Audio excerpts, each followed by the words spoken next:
Hey everyone, welcome back to the channel. Before we dive in, just a quick note. Today's story isn't really the kind you'd want to watch with family around. So, if possible, I'd recommend checking it out privately. Also, you might come across some double-meaning words or situations. If anything feels unclear, just drop a comment below and I'll explain it for you. Alright, let's get started. The story opened in a busy town filled with people moving about and children running happily through the streets. In the middle of this lively scene, our main character Eric walked into the market. As he passed by, shopkeepers called, "Come here." Eric, however, was lost in his thoughts. He reminded himself that no matter how restless or perverted his mind might feel every times, he should not act like a careless teenager who only thought of such dirty things always. He told himself that when visiting the town, he must forget his position as the emperor. This man was Eric, the first emperor of the empire. While walking, his assistant Saman approached him and reminded him that the dowager, Eric's mother, would be disappointed again if she discovered his unauthorized visit to the town. Eric calmly replied that they would return by evening, and as long as he attended the morning greetings, she would not find out. Saman then asked where he wished to go that day. Perhaps a restaurant, a bar, or a tourist spot. Eric's introduction followed. At only 25 years of age, he was considered too young for his body to already suffer from such weakness. Yet, despite his youth, he faced an embarrassing condition, erectile dysfunction. Doctors had assured him that there was nothing physically wrong with his body, but they believe his problem was tied to his mental state. Eric had once asked what mental state could possibly cause this. Deep inside, he knew he could not even tell Saman about his condition. He worried that if the truth spread, his mother would humiliate him, saying that he was unfit to even take a woman to bed. He imagined her stern words accusing him of being weak and regretting how she had raised him. In his heart, Eric knew his mother had dedicated her whole life to him. Because of her sacrifices, he had been able to wear the mask of a charismatic emperor, despite being overshadowed by the regent and suffering from stage fright. He lived for the stability of the empire and to fulfill his mother's wishes. Yet now, she expected him to choose a wife soon. He remembered the way his mother had once asked how long he planned to keep her waiting. She had given him a strict deadline of 1 month to clear his schedule and select a wife. If he failed to do so, she had warned that she would personally choose someone she felt suited him and make that woman his wife. Back in the present, as he wandered through the market, Eric cursed his disease. He told Saman that he wanted to be left alone. Saman refused, saying it was too dangerous to wander unattended. Eric insisted that he was not so fragile, promising that once he was done, he would return to castle. Then, before Saman could protest further, Eric ran off, leaving his assistant behind. Alone in the market, Eric thought about how overly cautious Saman could be. He reminded himself that he had survived countless battlefields, so what danger could possibly come from walking the streets? Yet he admitted the real reason for his visit made him nervous. Soon, he arrived in front of a pleasure store. A man outside the store asked if it was his first time there. Eric nodded, and the man explained that their place was famous but operated only for a limited time, moving often due to occasional deaths. Hearing the word death, Eric grew curious and asked what they actually did there. The man only smiled and said that the only thing he could reveal was that they brought extreme pleasure to their customers. Eric repeated the words in surprise, extreme pleasure. The man then explained that their motto was to continue until the customer reached their climax. As they spoke, another man was suddenly thrown out of the store. The worker laughed and told him that anyone who climaxed too fast would be sent away quickly, since all their employees were skilled experts. Time passed. Nearly 3 hours later, Eric still stood in line, waiting for his turn. The same man urged the people to stand closer, so the street would not be blocked. Eric thought to himself that his chance would finally come soon. He hoped the experience might cure him. As the worker called for the next customer to prepare their payment, Eric checked his pocket and assured himself he had just enough money. At that moment, a man walking by accidentally pushed against him. The stranger quickly apologized. Eric told him to be more careful in the future before turning back to the line, his heart beating with a mix of anticipation and unease. When it was finally Eric's turn to make the payment, he reached for his pouch, only to realize it was gone. A cold realization struck him immediately. It had been stolen. The worker glanced at him and said it was only natural that such things happened if one carelessly pulled out their pouch in a crowded place. He then ordered Eric to step aside and called for the next customer. Eric's eyes narrowed. Without hesitation, he pushed past the crowd and spotted the thief running through the market. He began chasing after him, shouting angrily for the man to stop. After a few moments of pursuit, the thief reached a narrow, dead-end street. Beyond a locked gate at the end lay the infamous Forest of Mazes, a place known to be swarming with magical creatures. Eric warned the thief that he had no way out. He told him to hand over the money at once, or else take his chances in the forest. The thief scoffed and complained that Eric already had so much wealth, wondering why he was being so persistent over a simple pouch. He suggested that Eric should just return the next day to the store again. Eric's anger burned as he demanded whether the thief would take responsibility if the store disappeared by then. He declared that stealing money was a grave crime and that execution was the rightful punishment. He then drew his sword, its steel glinting in the dim light. Terrified, the thief dropped his knees and begged for mercy, promising to return the pouch. Eric snatched it back and ordered the man to vanish from his sight. Once the thief scrambled away, Eric crouched down and counted the coins. Frustration filled him as he muttered to himself about the wasted time. He only hoped the store had not closed yet and that he still had enough for the entrance fee. But as he counted carefully, his face hardened. He was short, not by 1 coin but by 3. His eyes darted across the ground as he searched frantically. Then he noticed something troublesome. One of the coins had rolled beneath the iron gate that led directly into the deadly Forest of Mazes. Eric stared at the gate in frustration. He thought of simply breaking it with force, but he knew that would risk magical creatures escaping into the town. That was a danger he could not allow. Determined, he crouched down and stretched his hand through the bars, trying to fish out the coin. In the struggle, his sword slipped from his belt and clattered to the ground, sliding just out of reach. Annoyed but not giving up, he grabbed a stick to pull the coin closer. To his dismay, even the stick slipped and fell beyond his grasp. He muttered to himself in disbelief, wondering if fate was mocking him. Finally, he decided to squeeze his head through the lower gap of the gate. Bit by bit, he forced his shoulders down, stretching his arm until his fingertips brushed the coin. At last, he managed to grab it. But just as he pulled himself back with relief, a voice spoke sharply from behind. A girl had appeared, tapping her foot impatiently. She told him he was blocking the way and ordered him to move aside. Eric's heart sank the moment he realized the voice behind him belonged to a woman. He thought bitterly to himself that of all times, fate had chosen to show him in such an unsightly situation.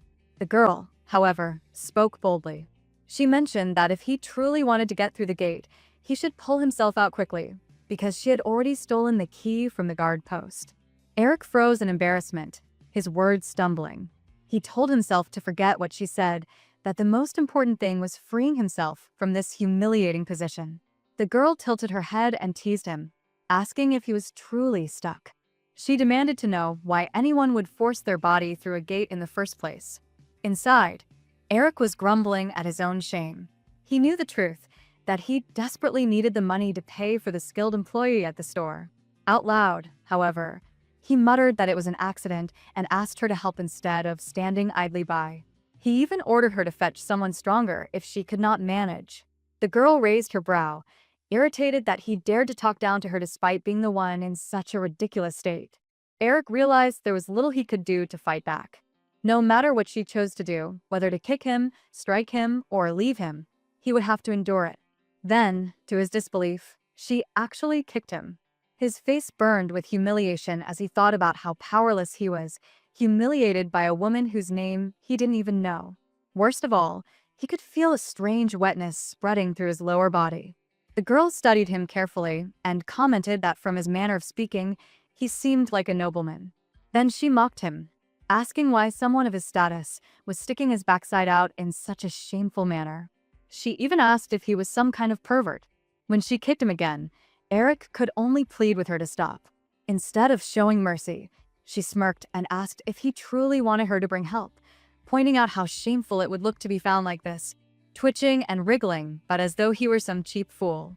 Eric protested that he was not twitching, demanding that she simply hurry and help him. But she ignored his plea. Amused, she continued spanking him, making a rhythm out of it. Eric begged her to stop, saying it was embarrassing, but she only accused him of failing to read the room. Then, without warning, she sat firmly on his back, pressing his lower body under her weight. She spoke in a cold, disdainful tone, saying that she hated arrogant nobles, especially young men who acted as if there was nothing in the world to fear. Eric gritted his teeth as the pressure of her body pinned his lower body, yet he also felt a wave of heat spread through him, one that he could not control. The girl sighed in frustration, blaming him for ruining her plans for the day. She announced she was leaving, standing up to go. Eric panicked at once. His thoughts raced, wondering why she would simply walk away when only moments ago she had been furious with him. He called out desperately, asking if she was running away. He mocked her, saying that she acted so mighty, yet now seemed worried about the consequences. The girl stopped and demanded to know what he had just said. Eric, seizing the chance to keep her attention, cruelly taunted her further. He claimed that as a woman, all she could do was press her weight down on him, and that her efforts were nothing more than a weak attempt at anger. He admitted he had thought she might be different, but he was disappointed. Her temper exploded. She cursed him, calling him filthy and arrogant. She said he was nothing more than a pig with his butt sticking out, waiting for a woman like a cheap whore. She spat that his noble title meant nothing, that trash like him could not even be recycled. Eric had never been treated in such a degrading way in his entire life. Yet, as much as his pride burned, another part of him was strangely thrilled. His lower body betrayed him, responding eagerly to the humiliation. He thought with disbelief that his lower body was actually enjoying this. The girl suddenly noticed, her eyes narrowing in disgust. She asked if his lower body has truly gotten excited every time she stepped on him. Eric, almost pleading now, begged for her to continue. Confused and repulsed, she asked what he meant by wanting more, reminding him that she was not some worker he had paid for. She questioned why she should satisfy such a repulsive man. Eric's pride fought with his desire. He thought bitterly about being called vulgar and disgusting, yet consoled himself by comparing himself to other men, certain he was far greater than the average.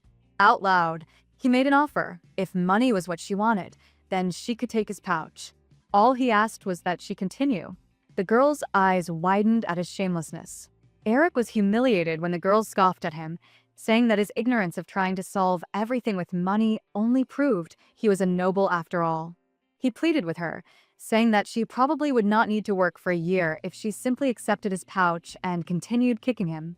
But the girl's eyes turned cold. She declared that she was not interested and kicked him hard. Calling him a pervert, she repeated that she wanted nothing to do with him. To his own surprise, Eric found himself trembling with pleasure. His lower body reacted against his will, and for the first time in over a year, he reached his release. Shame and relief washed over him as he thought to himself that it had finally happened after so long. The scene shifted to the palace. Eric, now surrounded by many women, tried to recreate the experience, even allowing them to strike his back and humiliate him. But no matter how much he tried, none of it felt like that first encounter under the gate, nor his lower body respond. His mind remained restless, searching for that girl. He remembered how, in that moment beneath the gate, he had asked her name. But the girl had sneered and told him she would never reveal her name to a disgusting pervert. That memory burned inside him. Days later, he returned to the same gate, staring at the ground where the leaves now lay. He noticed traces of a dangerous herb, angel's shape, a poisonous plant known to lull victims into an eternal sleep. Such herbs were forbidden, and yet the girl had carried them. Eric thought about the Forest of Mazes, a place notorious for those seeking death. A chill struck him as he wondered if she had gone there with the intent to end her life. It had been 3 days since that strange meeting. By then, every entrance to the forest had been blocked, but he feared her time was already running out. Even now, his body ached from her punishment, a strange reminder of her presence. One day, Simon entered his chamber and reported surprising news. He had found the woman Eric was searching for. She was much closer than expected. Her name was Cindy, a 24-year-old laundry maid who had been working in their palace for 5 years. The scene shifted to the laundry quarters. An elderly maid apologized to Cindy for being too slow, leaving much work unfinished. Cindy smiled and reassured her, telling her to hand it over so they could finish quickly and rest. From a distance, Eric and Saman observed her. Eric asked Saman if he was certain this was the same person.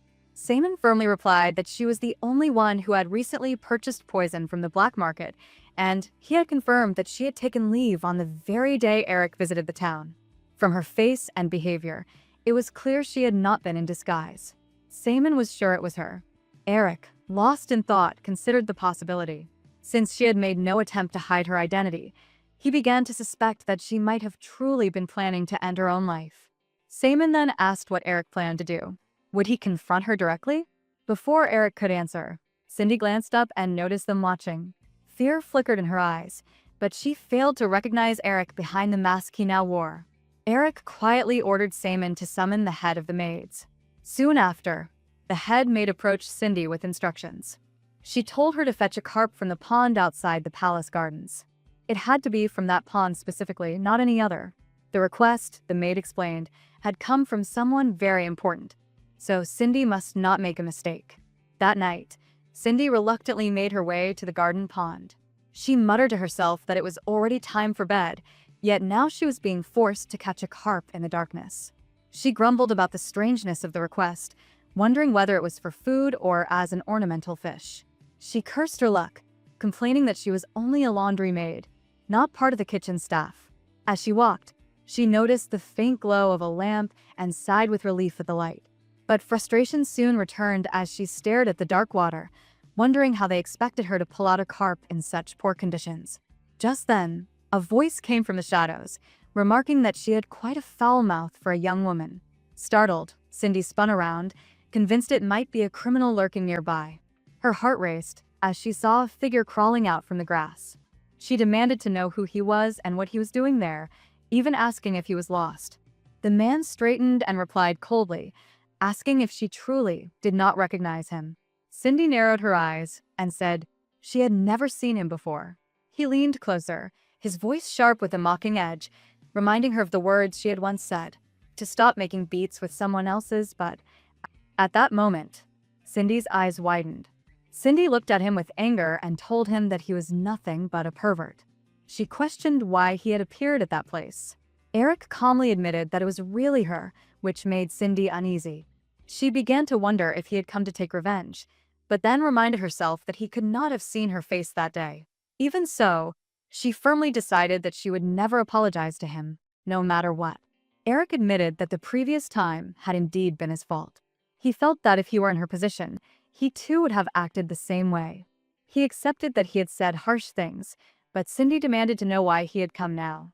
Eric explained that she no longer needed to fetch the carp, since he was the one who had made the request to the head maid.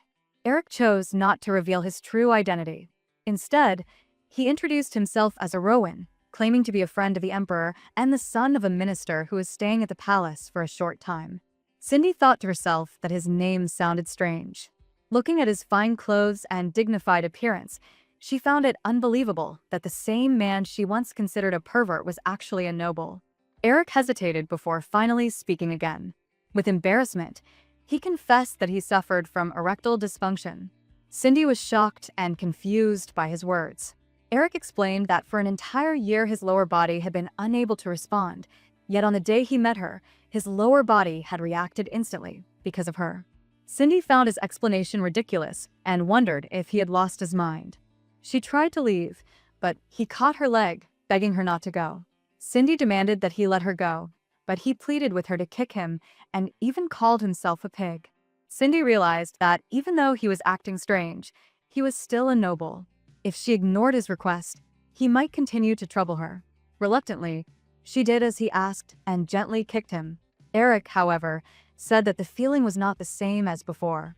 She coldly told him that it was none of her concern, but he begged her to strike his back as well. She kicked him again, asking what was wrong with him. In her thoughts, she compared him to the emperor, believing they were both the same. She recalled how the emperor constantly created trouble with his endless desires, leaving her with piles of filthy bedsheets to wash every single day. She felt exhausted by the hidden burdens nobles like him created for others. Eric urged her not to stay silent and asked if she had something to say. Cindy, frustrated, thought about how much she truly wanted to speak. For 365 days, Emperor behavior had affected countless people, and she had been forced to clean up the aftermath of his reckless indulgence. In anger, she began kicking Eric repeatedly, shouting at him for all the suffering he caused. For a moment, she wondered if she had hurt him too much. She asked him to spread his legs so she could see for herself.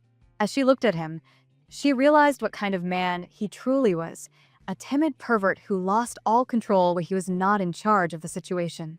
She thought about how such men found twisted pleasure in shocking others. She knew that most women would have been intimidated by someone like him, but she was not afraid. In her heart, Cindy decided that if people like him were allowed to continue, more women would become victims.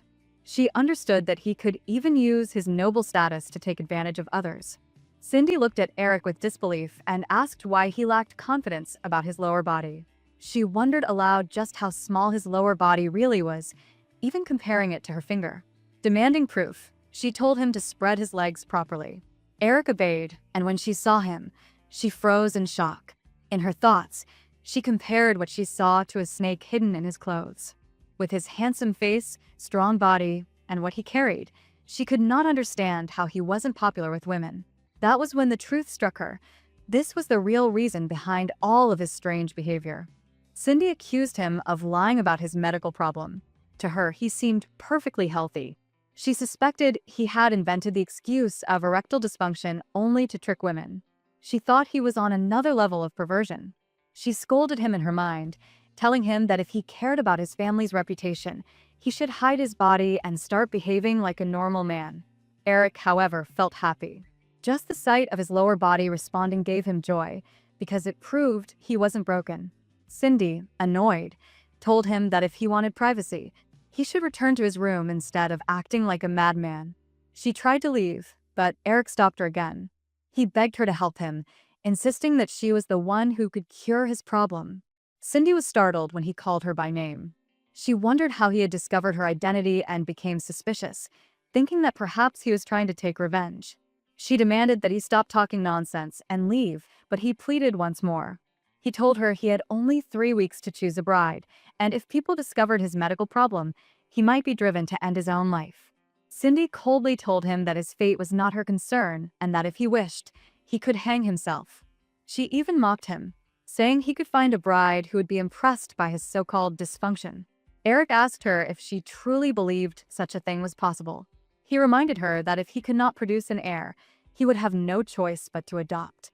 And once the royal bloodline ended, the nation would descend into conflict both inside and outside its borders. Many lives could be lost because of it. Cindy dismissed his worries, saying the noble world was none of her business. She asked if he had no brothers to inherit the throne. Eric explained that he was an only child. His father had passed away shortly after his birth, leaving him as the sole heir of the royal bloodline. If he were forced to adopt, the fragile balance that had just settled after the last war would break, and chaos would begin again. Cindy admitted that she felt pity for his situation, but she still insisted there was nothing she could do. She told him she planned to quit her job at the palace. Eric was shocked and asked if something had happened to her family or if she was being mistreated. He even offered to speak to the emperor and fix whatever problems she faced, urging her to tell him what she needed. Cindy, frustrated, thought to herself that she could never pour her heart out to someone she still saw as a pervert. She tried to think of an excuse, something even an emperor couldn't solve. Then she finally said it was the emperor. Eric, surprised, asked what about the emperor. Cindy angrily admitted that she hated the emperor's habits. Night after night, his endless indulgence left her washing filthy bedsheets, and the burden had pushed her to her breaking point. If she had to continue any longer, she felt she would lose her mind. Hearing this truth left Eric completely stunned.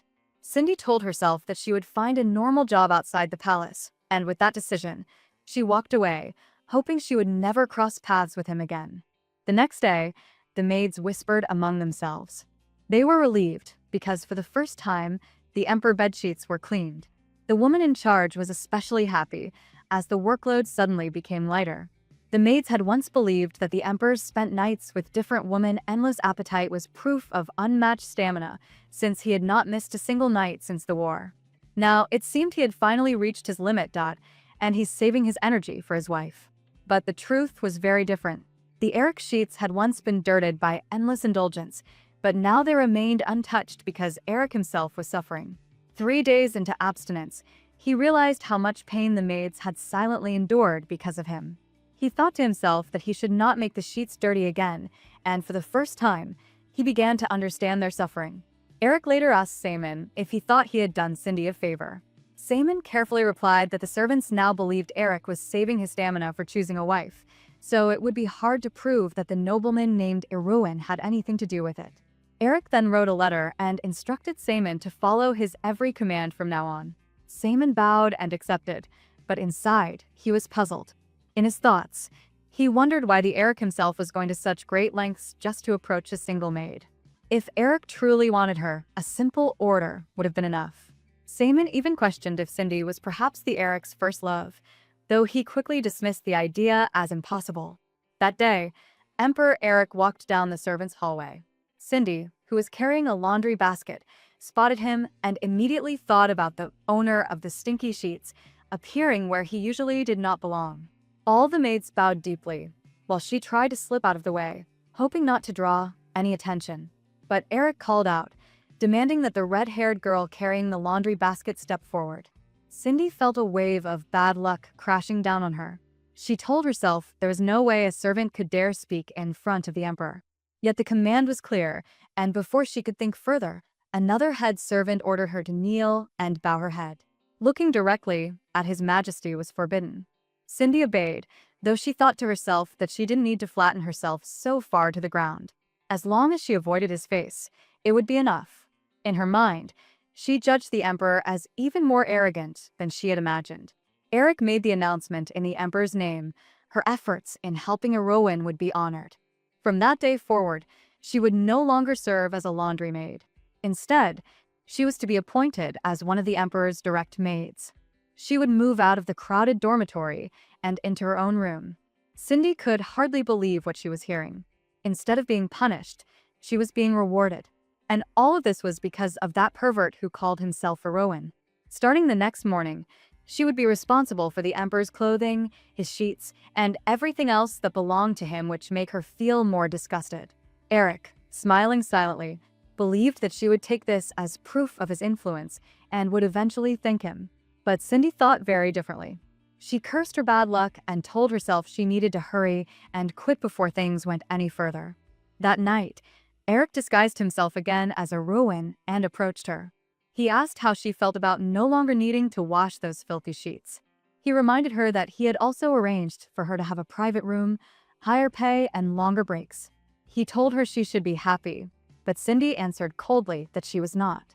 Eric tried to reassure himself by thinking she was only holding back her joy, pretending indifference to avoid looking too pleased. Eric was showing off his and emperor friendship to Cindy. Cindy thought it was ridiculous. She even said that if things were that close, perhaps Iruin should simply marry the emperor. Eric was caught off guard, but quickly warned her that such words were dangerous. He told her he would let it slide, but if others had heard, she would be in serious trouble. Cindy, however, reminded him sharply that he was only letting it slide because he wanted his lower body to respond through her. In her mind, she thought that all nobles behaved the same way, dressing their lust in polite words, but always seeking the same thing. Eric suddenly felt a stirring in his lower body. He was shocked because normally it remained lifeless, yet in front of Cindy it became firm so easily. He wondered if the true key to breaking his dysfunction was her insults, her bold defiance, and the way she put her life on the line by verbally attacking him. Unlike anyone else, she showed no fear of nobles, or even the emperor himself. At that moment, Cindy noticed his reaction and accused him of lying. She told him that his claim of dysfunction was false, because his body clearly responded in her presence. Eric tried to explain that he was telling the truth, that normally nothing happened. But with her, everything was different. Cindy later asked Eric if he had felt satisfied after returning to his room the previous night. Eric admitted that he had not, because once he was home, his lower body had again failed to respond. When Cindy asked him when he had last felt satisfied, he explained that it had been about a week ago, beneath the first gate. Hearing this, Cindy coldly told him to do it again, right there, while she watched. Eric was taken aback and wondered if she truly meant self-pleasure. The thought shocked him, and he panicked at the idea of exposing himself in the open. He worried about what would happen if Simon, or even his mother, happened to pass by. But Cindy reminded him that the last time, he had already taken pleasure by rubbing himself into the ground. She insisted that it was no different. Under the night sky, Eric hesitated before finally sitting down. Cindy grew impatient and threatened to leave if he wasted more time. Fearing that chance slipping away, Eric gave in. Blushing with shame, he revealed himself and began. He thought to himself that he needed to hurry, because if Cindy walked away, he would lose his only opportunity to reach climax. Cindy urged him to finish quickly. Eric struggled to stay quiet, embarrassed by the sounds escaping his mouth. He thought about how an emperor should never lower himself to such disgrace, yet in that moment, he no longer felt like a ruler. He felt like just a man, trembling with desire before a woman he had only recently met. The thought made him blush even deeper, especially when Cindy mocked him, saying that he sounded like a girl and even called him cute. For the first time, Eric realized no one had ever called him that before. Eventually, his climax came, and Cindy looked at him with disgust. She told him he was revolting. Humiliated, Eric asked if he could do it again another time. Cindy coldly replied that once a day was already more than enough for her to witness something so shameful. She reminded him that she had never promised to help cure his medical disorder. She had only shown pity for his maids who were forced to clean his stained bedsheets. Trying to salvage the moment, Eric told her that if she ever wanted anything, he could grant her money, luxury, or any favor. Cindy brushed it off and declared that she would soon quit. Eric immediately told her that he would follow her if she did. She replied that she would go somewhere he could never find her. Eric only smirked, reminding her of the power he held as emperor. Cindy called him insane. Then she asked about his deadline to choose a bride. Eric admitted it was within 3 weeks. Cindy finally agreed to help him until that time, though she warned him she was no professional and might not be able to fix his problem. She demanded that even if she failed, he would owe her a favor. Curious, Eric asked what she wanted in return. Cindy revealed that she wanted the emperor to open the gate to the Forest of Mazes. The request left Eric stunned. He warned her that she had no idea how dangerous that place was, but she dismissed his concerns and told him it was her condition. Without further explanation, she walked away. From that night on, a secret ritual began. Each evening, the emperor and Cindy met in private, their strange and dangerous arrangement taking shape in the shadows. The next day, the palace guest room was shown, where one of the secret plans to make Eric solve his medical problem was being carried out. Cindy remembered Simon's strict order. During the day, she would be in charge of cleaning the emperor's room, and at night, she would take care of the Erowin.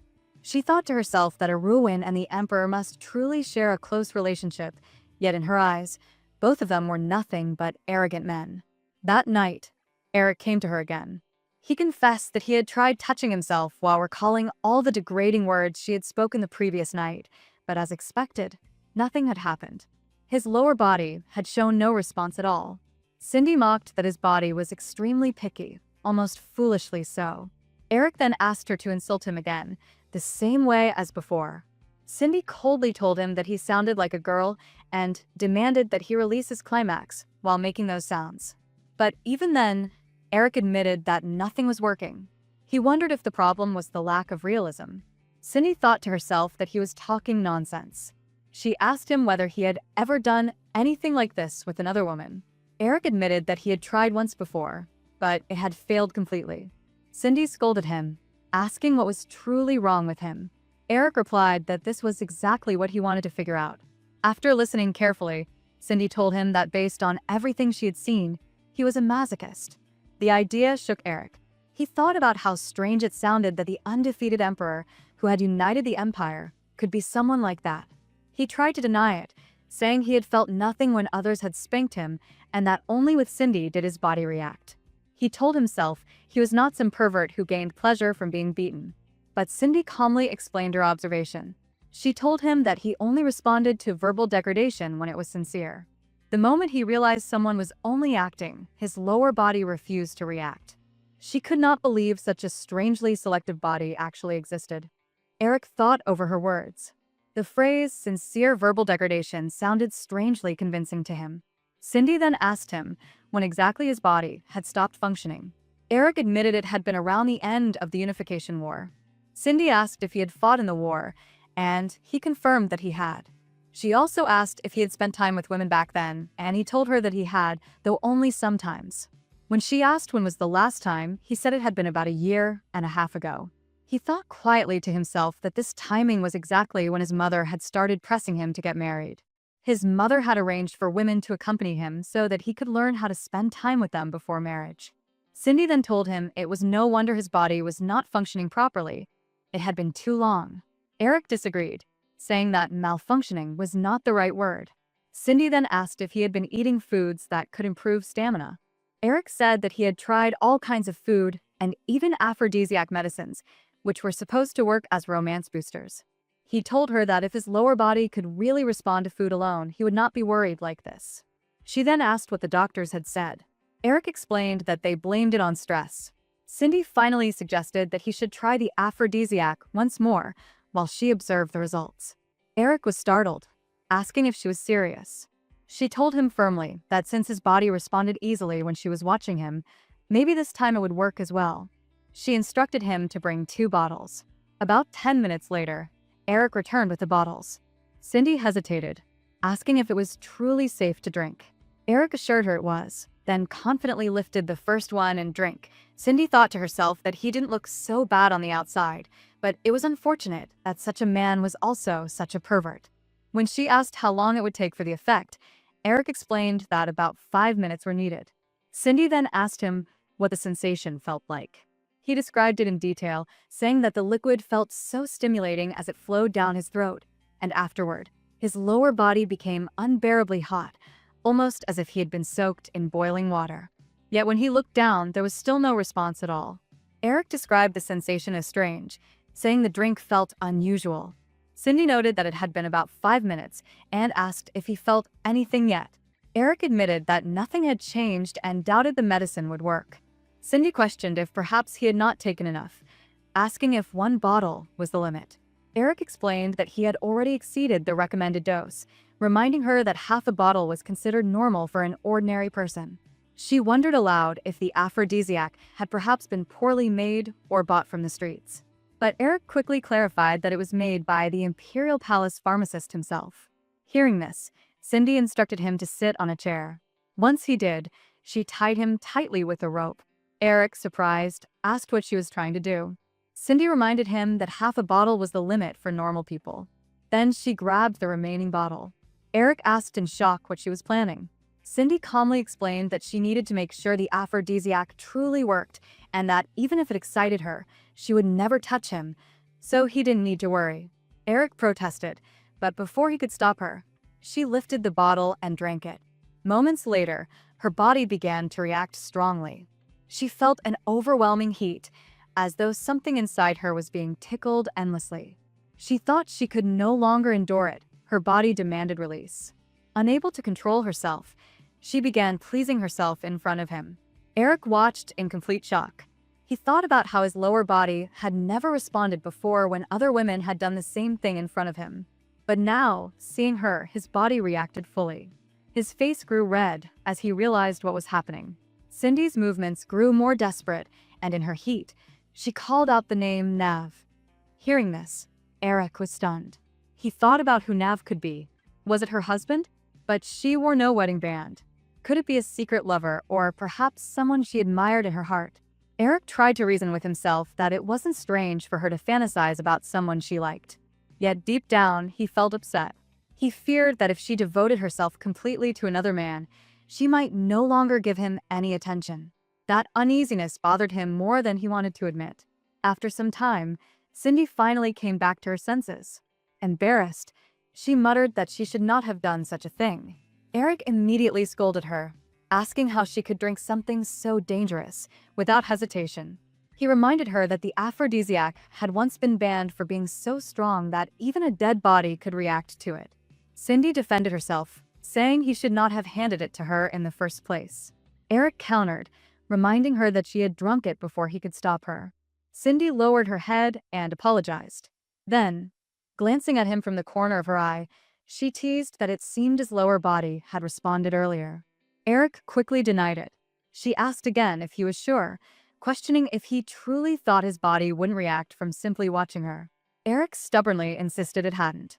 Cindy noticed his voice had grown sharp and accused him of being salty. He denied it, but she said she could tell just by the tone of his words. She wondered aloud if he was upset because she had been having fun by herself. Eric struggled to hide his thoughts. He wanted to explain that his body had stopped responding the moment he heard her call out another man's name, but he kept silent. Instead, he told her that it wasn't nice for her to enjoy herself while she was supposed to be helping him. Cindy laughed, saying how petty that sounded. But Eric compared it to a starving man watching someone else eat food beside him. Of course, it would be upsetting. Cindy dismissed it again, telling him to stop exaggerating. Eric finally said that perhaps they were done for the day, or maybe she was simply uncomfortable. Cindy, however, questioned if he was really sure about that. When Eric asked what she meant, she suggested that he liked being physically restrained, as though being powerless aroused him. Shocked, Eric demanded who had told her such a thing, insisting he wasn't that kind of pervert. But Cindy continued, pointing out that his body had reacted when they first met, back when he was trapped under the gate. She accused him of enjoying being taken advantage of in helpless situations. Cindy started teasing his lower body, Eric thought to himself in confusion, wondering what she was doing now and what game she was playing. Cindy pressed lower body again, asking why his body was reacting if he truly disliked being powerless. He hastily explained that it had already been responding before she touched him, not because of what she had done. Cindy then reminded him that he had claimed earlier his body never responded at all. She accused him of being a liar and suddenly began to tickle him, insisting that he deserved punishment. With a playful yet firm grip, she pinched his chest, leaving Eric startled and confused. He struggled against the rope and wondered aloud what she was doing, demanding to be released. She dismissed his protests, remarking that touching a man's chest was meaningless, as it was the most useless part of the human body. To her, unlike a woman's body, it served no purpose. Yet, despite her words, she noticed his lower body reacting and mocked him as a pervert who responded even when his chest was touched. Eric could hardly believe it. He thought to himself that this could not be real, that it must be some sort of trick. But she pinched him harder, laughing at how funny he looked when flustered. Just then, his trouser button broke open. He shouted that he was not the type to react in such a way, but she silenced him sharply, saying she would now find out for herself if his lower body was truly responding. He panicked and cried out for help, insisting that he was being violated. She dismissed his words, asking if he had lost his mind, and reminding him that her very presence there had a purpose. He begged her not to look, but she ordered him to stay quiet and spread his legs. In his struggling, he accidentally tipped over with the chair, revealing his lower body.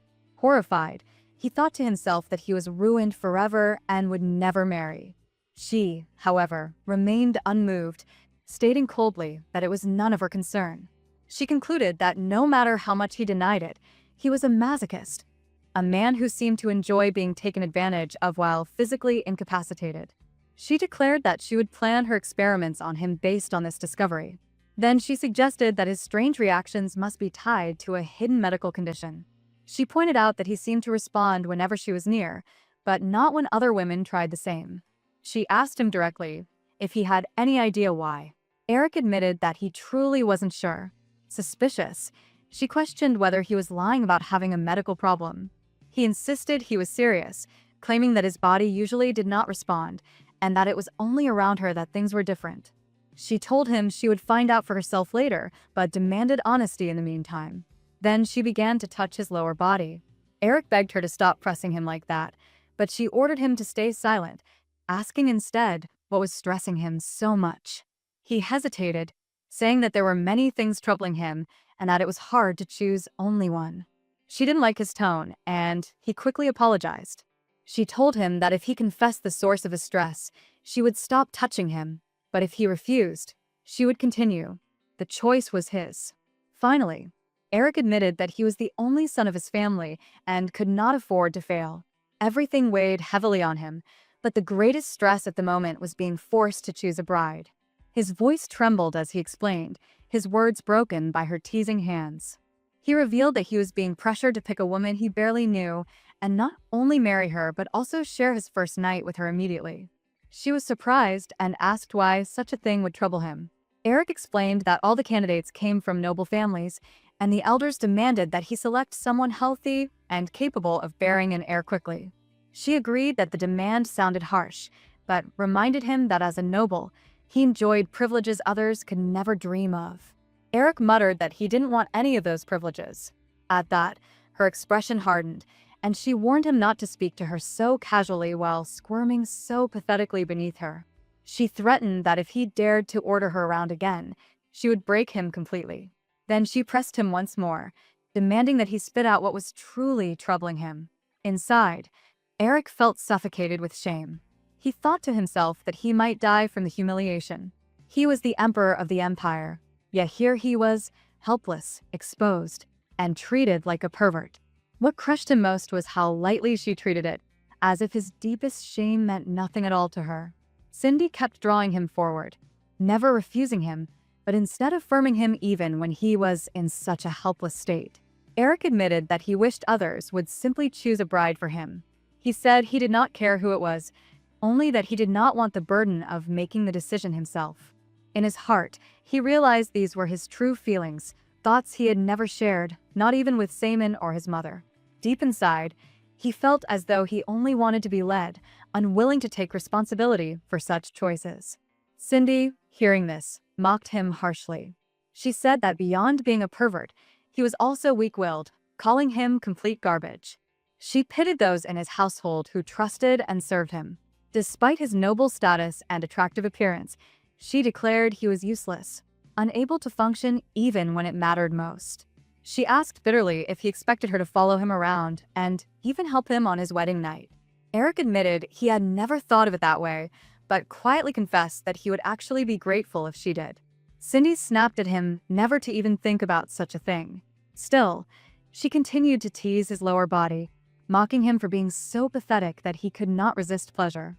She compared him to a dog, asking what made him better than one. Eric, flushed with shame, muttered that there was nothing that made him better and begged her not to stop. She smirked, saying that in that case he was less than a dog. Leaning closer, she whispered into his ear, urging him to release. Overwhelmed, Eric reached his climax. Cindy pulled her hand away, feeling dirty, while Eric immediately apologized. But she told him that a simple apology was not enough and degraded him further by calling him a dog. His mind echoed with that word, as she pressed him to clean the mess he had caused. When she ordered him to use his mouth, he shamefully obeyed. Later, when Cindy was alone in her room, she sat on her bed and thought about what she had done. She could not believe she had degraded someone of such high status by calling him a dog. She reassured herself that she had only crossed that line because Eric himself had been submissive and allowed it. Still, her cheeks burned with a deep blush as she remembered. She reminded herself that the aphrodisiac was still in effect. She had already pleasured herself once, but her body still craved more. Blaming the drug, she turned to the bedpost for support and began again, whispering apologies to Mr. Nav as she climaxed earlier. As she caught her breath, she cursed herself for developing such a strange habit because of what had happened. She thought of Mr. Nav again and whispered her apology, but her thoughts shifted to a ruin. She wondered if a bride chosen for him might even die on the first night, since his lower body size seemed far too much. She reasoned that it would be closer to assault than love. Yet she also reminded herself that most of the time his lower body was useless, never showing any response to other women, only to her. As she touched herself once more, Cindy wondered what it would truly feel like to experience him. Would it be painful, or would it feel good?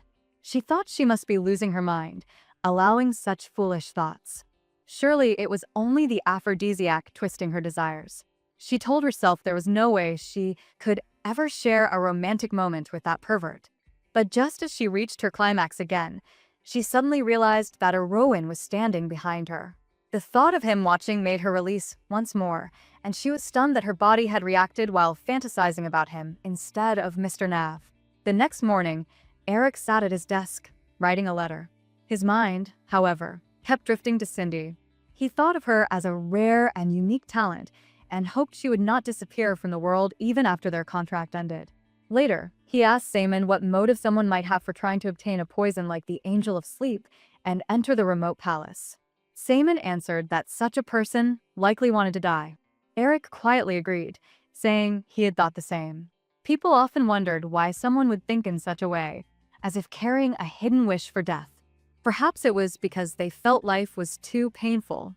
Eric believed such feelings usually came from an event that left deep scars. Saman explained that this was often the case, but Eric, while reflecting on the fleeting nature of wealth and power, felt troubled. He did not want to ignore her problems.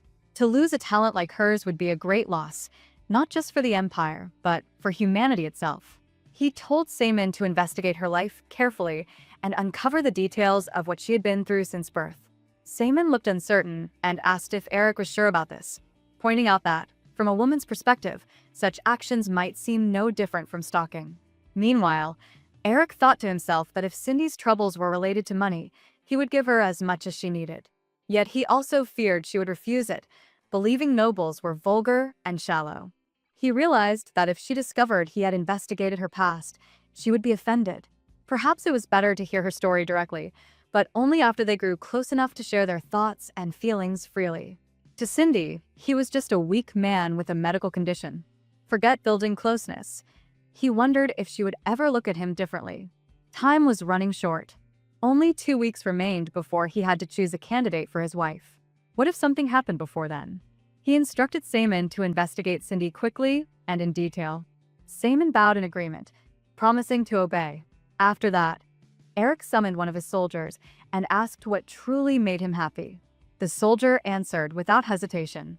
He said his happiness came from enjoying drinks on payday, imagining the house he might build one day, going on dates with women who shared his interests, and receiving shiny new armor. Listening to this, Eric reflected quietly. He summarized that happiness was rooted in two simple things: basic needs and love. Later, Eric and Cindy, disguised as a Rowan, walked together through the market. They ate lunch and wandered side by side. Eric found himself wondering if this was what people called a date. He noticed Cindy's cheerful face and thought, as expected, money brought joy. New tastes, new experiences, and new sensations were powerful in their ability to stir happiness. He then asked her where they should go that evening. Cindy, however, reminded him that they had only 2 weeks left and had found no clue about curing his dysfunction. Over the past week, he had experienced release a few times, but it was inconsistent. Hearing her blunt words, Eric felt a little sad, though he had expected such a response. He admitted silently that he had run out of ideas. Cindy, however, insisted they should not give up and suggested they try every possible method. Shockingly, she even asked if he knew where the red light district was in that neighborhood. Eric was taken aback, wondering how he should respond during what felt like a date. But Cindy pressed him to speak up, saying she didn't want to waste any time. Eventually, he led her to the district, where a girl welcomed them warmly. Eric felt shaken inside, cursing himself in silence, while Cindy calmly instructed him to try being with someone else in her presence. She wanted to confirm whether his dysfunction was real or he is lying. Inside the room, the girl reassured him not to be nervous and began her work. Eric felt as though he had been paid to have his body violated. He appreciated Cindy's effort to help him, but thought she was taking it too far. Did she really trust him so little? Things grew even stranger when the girl tied him with rope. He asked why, and she explained it was simply because he looked cute like that. She also revealed that Cindy had asked her to be aggressive. Then, she brought out a leather belt and began slapping him repeatedly. Pain spread through his body as she struck him again and again. Eric's thoughts grew heavy. Was this how his story would end? The Emperor of the Empire, dying in a red light district under such humiliation?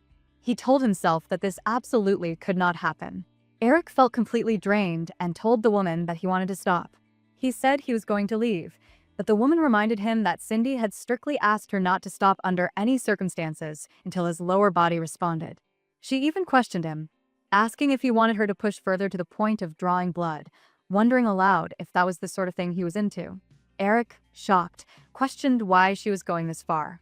The woman admitted that she had confidence in her slapping skills, but since his lower body still wasn't reacting, she would try something else instead. She then began pleasing him with her mouth. In that moment, Eric's mind was in turmoil. He hated exposing his body to strangers and felt deeply uncomfortable. He told her that it didn't feel right and asked her to stop. The woman insisted that his body had not yet responded and wondered if he simply didn't like her. Eric explained that he was not interested in such things and wanted her to stop immediately. The woman seemed frustrated and asked why, after she had gone so far, his lower body was still not reacting. She bluntly suggested that he might be impotent. Eric admitted that it could be the case.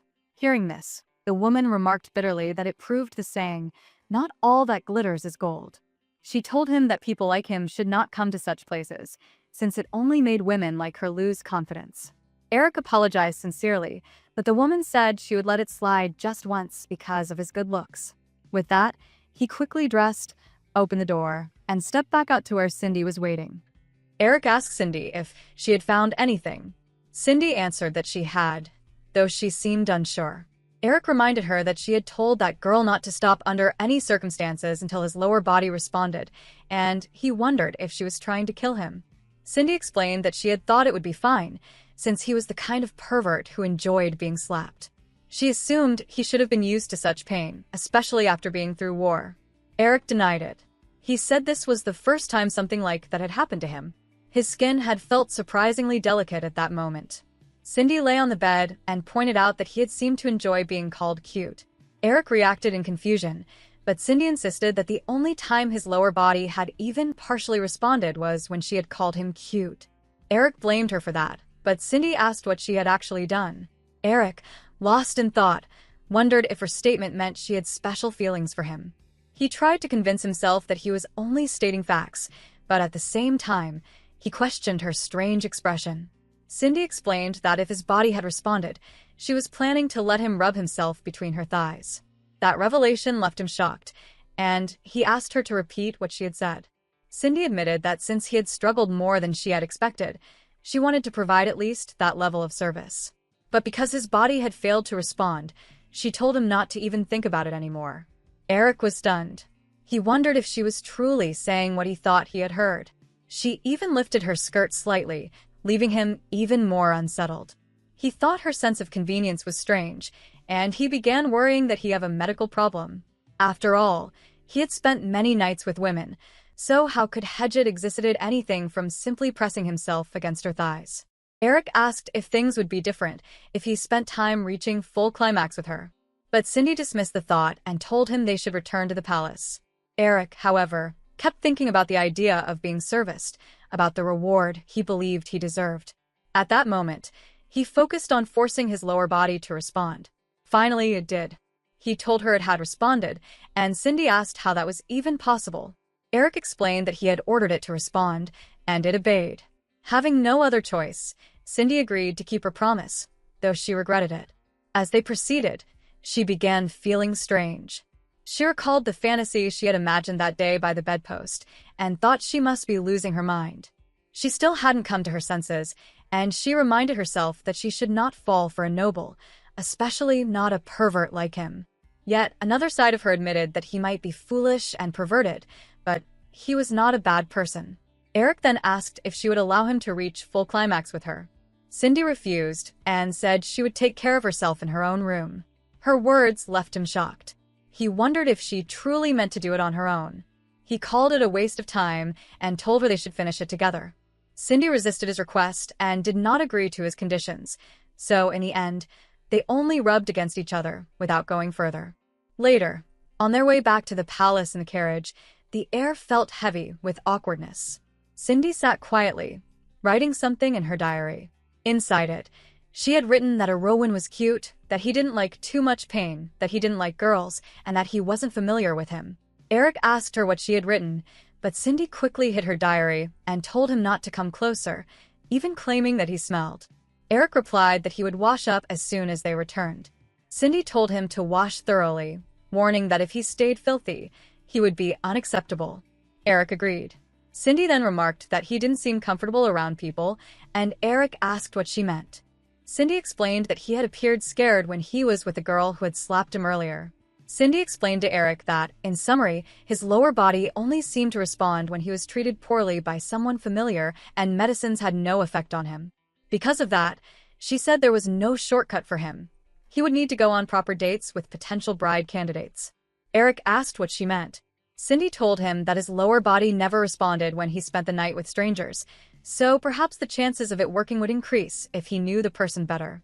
When he tried to dismiss the topic, Cindy noticed something was wrong. She accused him of hiding the truth and told him not to stay silent.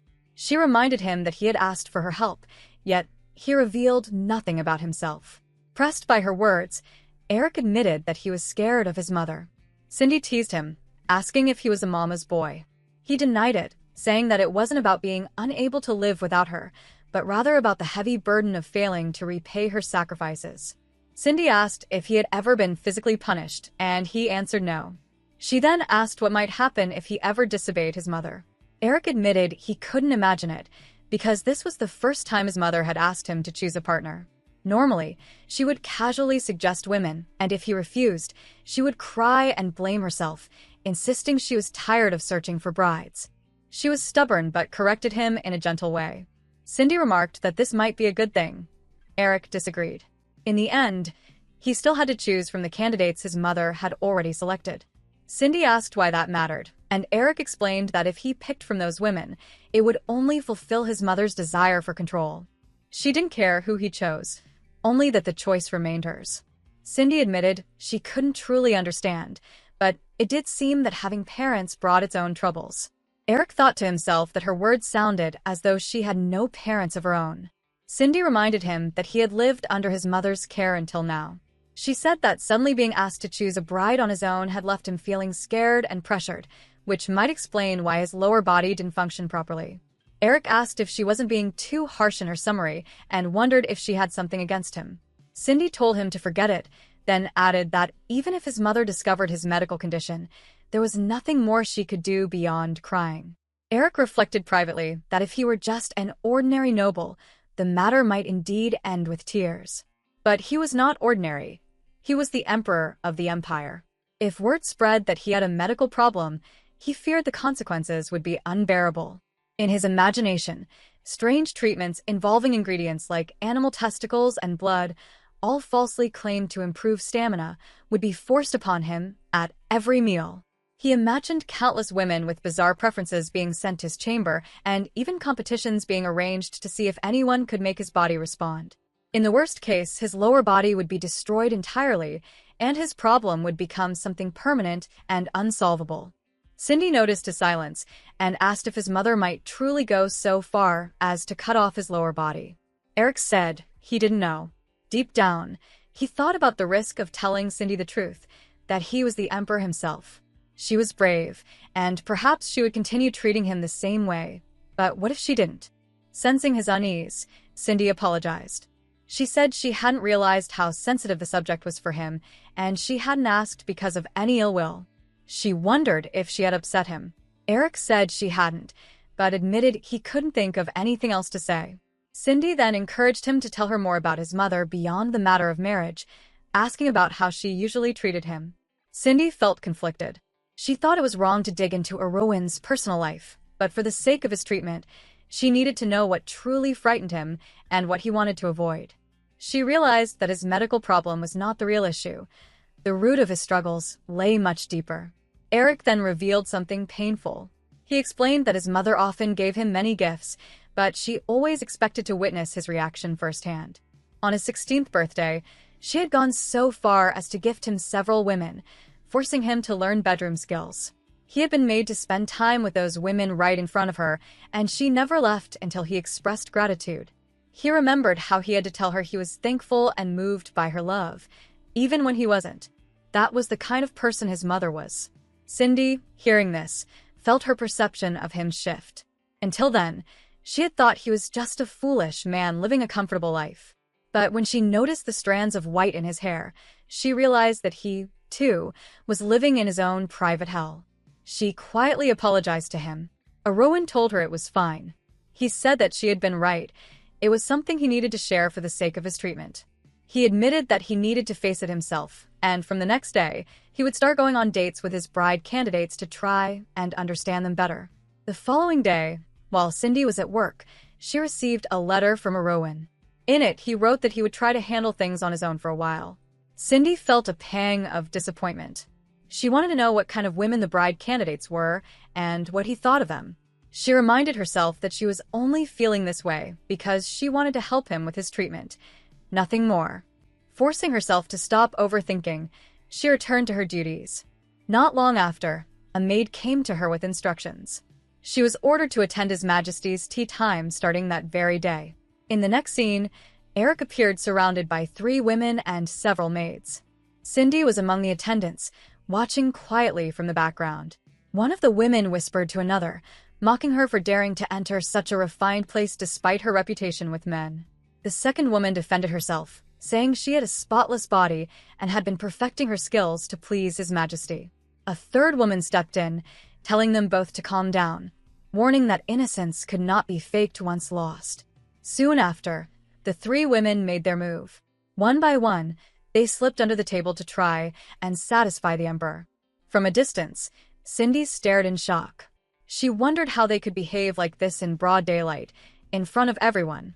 To her, it seemed insane. She also thought back to the rumors she had heard, that the Emperor was a man of few words. She had not imagined he could remain so calm even in such a situation. If it had been a Rowan, she thought, he would have already been making weird noises. The first woman, from under the table, asked Eric if he liked it and boasted that she was the best. But Saman, standing nearby, announced that His Majesty had declared her disqualified and asked her to leave. The woman screamed in disbelief, insisting it made no sense. The second woman stepped forward, determined to prove herself. She promised to show him how the heavens looked, but soon after, she too was disqualified. Then the third woman proudly declared that everyone should watch her because she would surely become queen. She went under the table with confidence, but like the others, she was dismissed by Saman. Furious, she screamed that it couldn't be true, that her skills were considered the best in her family, perhaps even in the entire region. Cindy observed everything from the side. She began to wonder if the Emperor truly said all of these words himself, or if he only whispered them to Saman to announce aloud. Perhaps, she thought, the Emperor was shy. The resemblance struck her. No wonder he reminded her so much of a Rowan. At that very moment, one of the women was still shouting, unable to accept the results. She cried out that such a decision couldn't be right, and that there was no man who could reject her like this. She, frustrated that she had failed to make Eric's lower body respond, began accusing him openly. She wondered aloud if His Majesty was impotent and not fit as a man, which immediately enraged the soldiers. They warned that insulting the Emperor would not be forgiven. But the woman kept shouting, refusing to accept her defeat. She accused Eric of possibly taking some kind of medicine on purpose, suggesting he did it because he did not want to choose a wife from among the candidates. She insisted that if he truly had no interest, he should at least tell her directly, so she could give up. From a distance, Cindy watched the scene unfold and thought to herself that the woman looked desperate, so desperate that she just wanted the matter settled and to go home. Cindy, on the other hand, wished she could rest instead of being caught in such a ridiculous situation. At that moment, Eric gave a quiet order to Saman. Saman then called Cindy forward and declared that she must make His Majesty's lower body respond. He explained that if even a maid with no skills could succeed where the others had failed, then the woman who was accusing His Majesty of being impotent would have to admit that the problem lay in her own lack of skill. Cindy was stunned. She asked for clarification, but before she could say more, the angry woman agreed. She said she would accept defeat if Cindy succeeded. However, she added one condition. If Cindy failed, then her elimination would be cancelled, and not only that, she insisted His Majesty should make her his wife. Saman relayed Eric's response, saying His Majesty had accepted the terms. Cindy could hardly believe what she was hearing. She thought to herself that these people were disgusting, and she had absolutely no desire to go near the Emperor's lower body. Then Eric spoke again to Saman, and Saman declared that Cindy would be blindfolded. She would not be allowed to look. She was only permitted to use her hands, and she should consider it an honor that she was allowed even that much. Eric, however, silently shook his head, thinking to himself that he had never said such words. Cindy, she felt no desire to look either, so she agreed reluctantly, telling herself that at least if she went under the table, she wouldn't have to worry about her colleagues watching.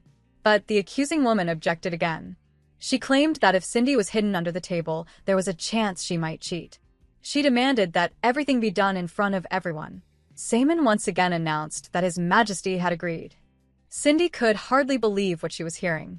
She thought to herself that the woman was insane if she really believed Cindy was conspiring with the Emperor to cheat. Saman then ordered the other women to step aside, and Cindy cursed her own fate in silence. She regretted not quitting the palace when she had the chance. In her heart, she blamed Erowin for dragging her into this mess, thinking that if she had only escaped the forest maze that day, none of this would have happened. Reluctantly, Cindy knelt down, blindfolded.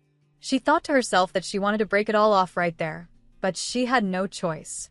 She kept her eyes shut beneath the blindfold and placed her hands forward, deciding to just get through it. She even felt like crying, telling herself she didn't care whether she succeeded or failed. And yet, to everyone's shock, she succeeded. Eric's lower body responded under her touch. The women standing nearby were stunned, unable to believe what they were seeing. The accusing woman shouted again, refusing to accept the result. She claimed the response was only because the conditions had changed. Saman, speaking Eric's words, dismissed her complaint.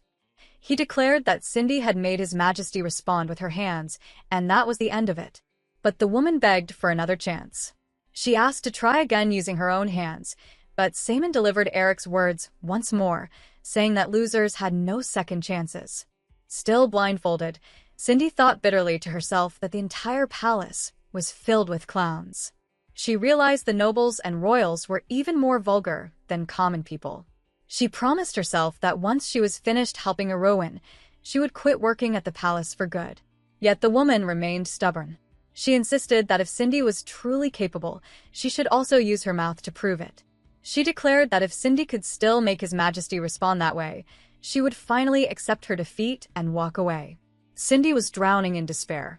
She thought that she did not care if she could never work as a maid again, and she did not care even if she died. To her, death seemed far better than facing such humiliation in front of everyone. In her mind, she silently said goodbye. She thought of Erowin and admitted to herself that even though she always called him a pervert, he was far more normal than the people around her now. She felt sorry for cursing him in the past, and though she never planned to vanish without a word, she realized she could not remain in this place of depravity without losing her sanity. She prayed that Erowin would one day heal from his condition on his own, and also hoped he would speak to his mother to resolve the issues between them. With that, she silently wished him luck. At that moment, Cindy's hands were tied, and the onlookers reminded her that cheating was not allowed. They declared that she could not use her hands, and only if she gave her whole heart would the Emperor respond. Eric, watching everything, reflected in frustration. He admitted to himself that he had underestimated the candidates from the beginning. He thought they would restrain themselves under so many watchful eyes, which was why he had called Cindy and the other maids. But instead, he saw how the women were determined to rely only on their bodies. Feeling helpless, he pitied Cindy and confessed inwardly that he could not bring himself to feel excited in such a scene. Having no other choice, Cindy went under the table and began again. Saman, observing closely, thought that something was unusual. The Emperor still showed no sign of responding, which made him suspect foul play earlier. He worried that at this rate, the arrogant woman would succeed and become queen. Growing restless, he forcefully pushed Cindy and told her not to go easy if she hoped for forgiveness, even pressing her head down. Eric noticed immediately and angrily stopped him, ordering him to back away. He scolded Saman harshly, telling him never to interfere again. Saman apologized quickly. Eric then turned to Cindy and told her that she could stop and return to rest. The arrogant candidate smiled with satisfaction, believing she had won, and declared herself the new queen. But Cindy suddenly stood firm. She told everyone that her concentration had been broken because of interference, and she wanted to try again. She announced that this time, she would take it seriously. Her words shocked everyone. Eric, listening carefully, understood the truth behind her determination. He realized Cindy was not doing this out of affection for Emperor. Instead, she was acting out of anger, unwilling to that arrogant woman become queen. He thought to himself that Cindy was a fool for risking herself like this, yet that very foolishness made her special to him. With her renewed determination, Cindy succeeded in making the emperor respond, leaving the arrogant woman stunned and speechless. When it was over, Eric ordered that Cindy be taken to her quarters and cared for properly. He then turned to the other woman and told her clearly that she had no chance of ever becoming queen of the empire and demanded that she leave at once. Saman asked if Eric was all right, explaining that he had worried earlier because the Eric had not been with a woman in so long. Eric admitted he was not fine, but Saman teased him, saying that at least he seemed healthy. Eric told him to shut up, but Saman went further, claiming he finally understood why Eric favored Cindy.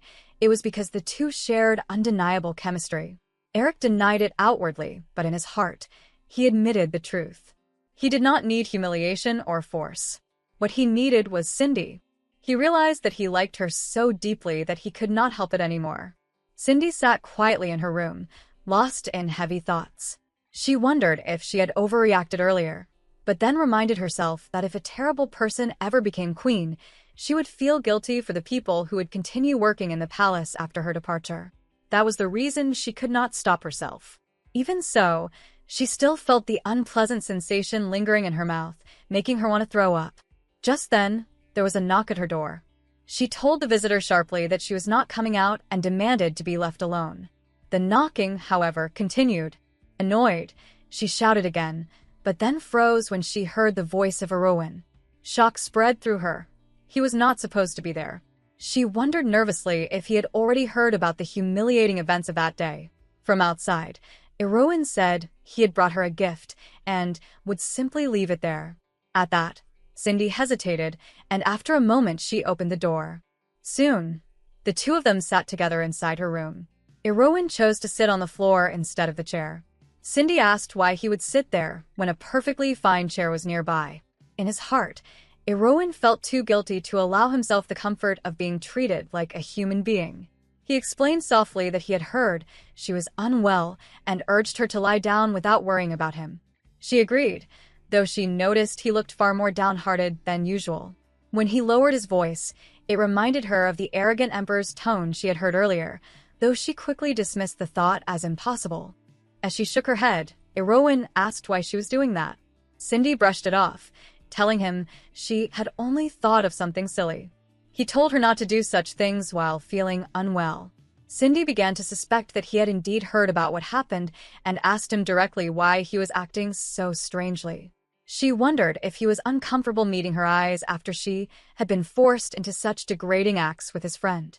But Erowin denied it, saying he would never think that way. His problem, he admitted, was that he did not know what to say to her.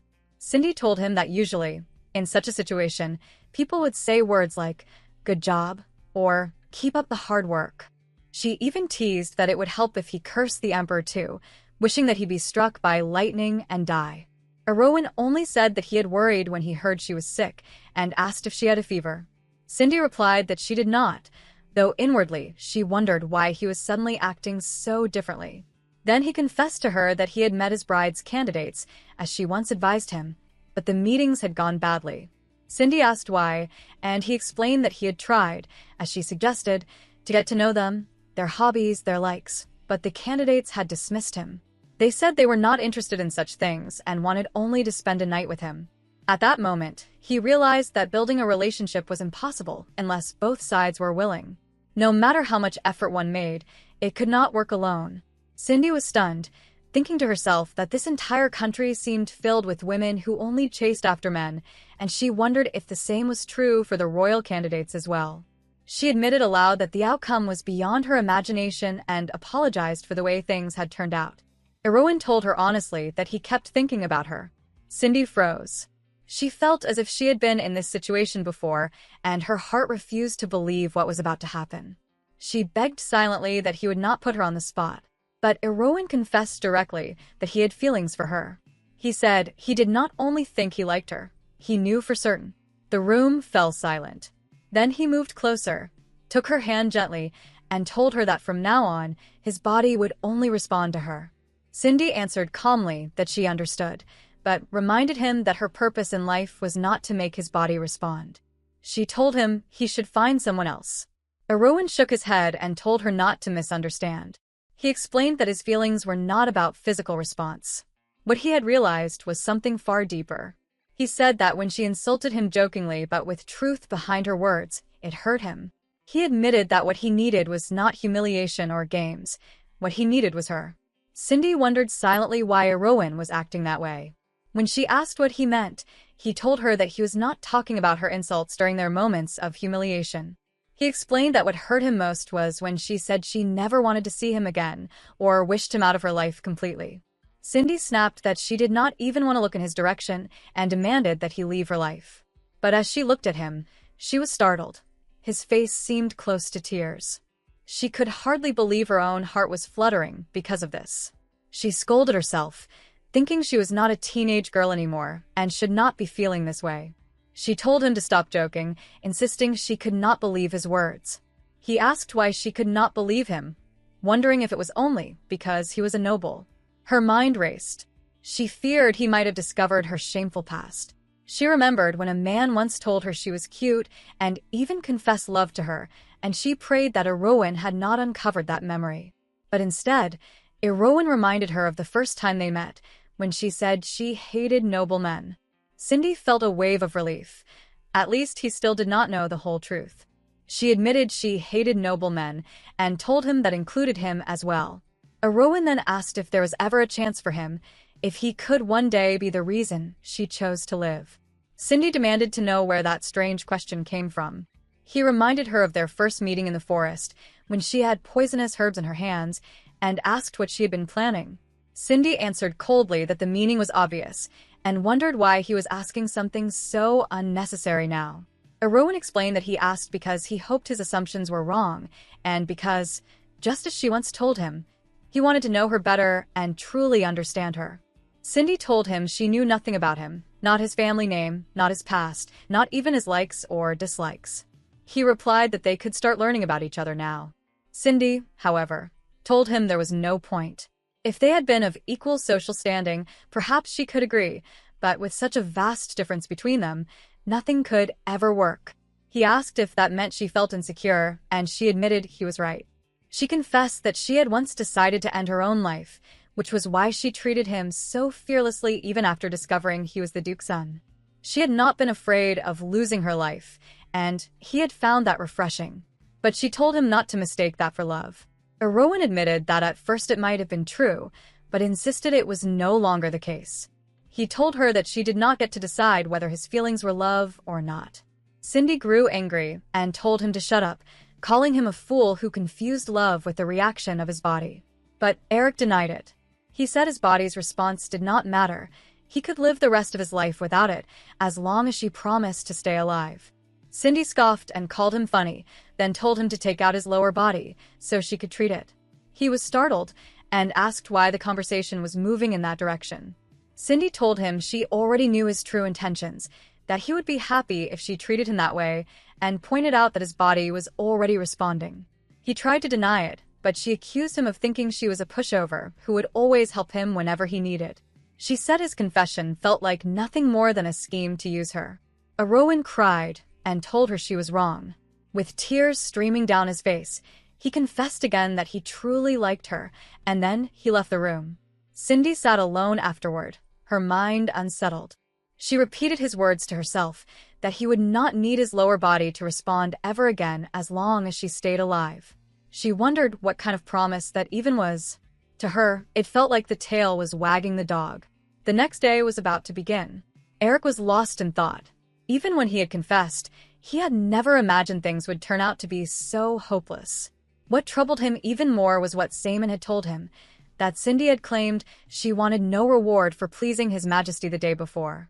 Instead, she had asked His Majesty to introduce a good lady to Mr. Rowan. Eric immediately thought that she was trying to set him up with another woman. Shaking the thought aside, he turned to Saman and asked about the matter he had assigned earlier for investigation on Cindy. He felt he had not received any proper update yet. Saman looked troubled, not knowing where to begin. Eric, growing impatient, asked him to sum it up quickly, because he was busy.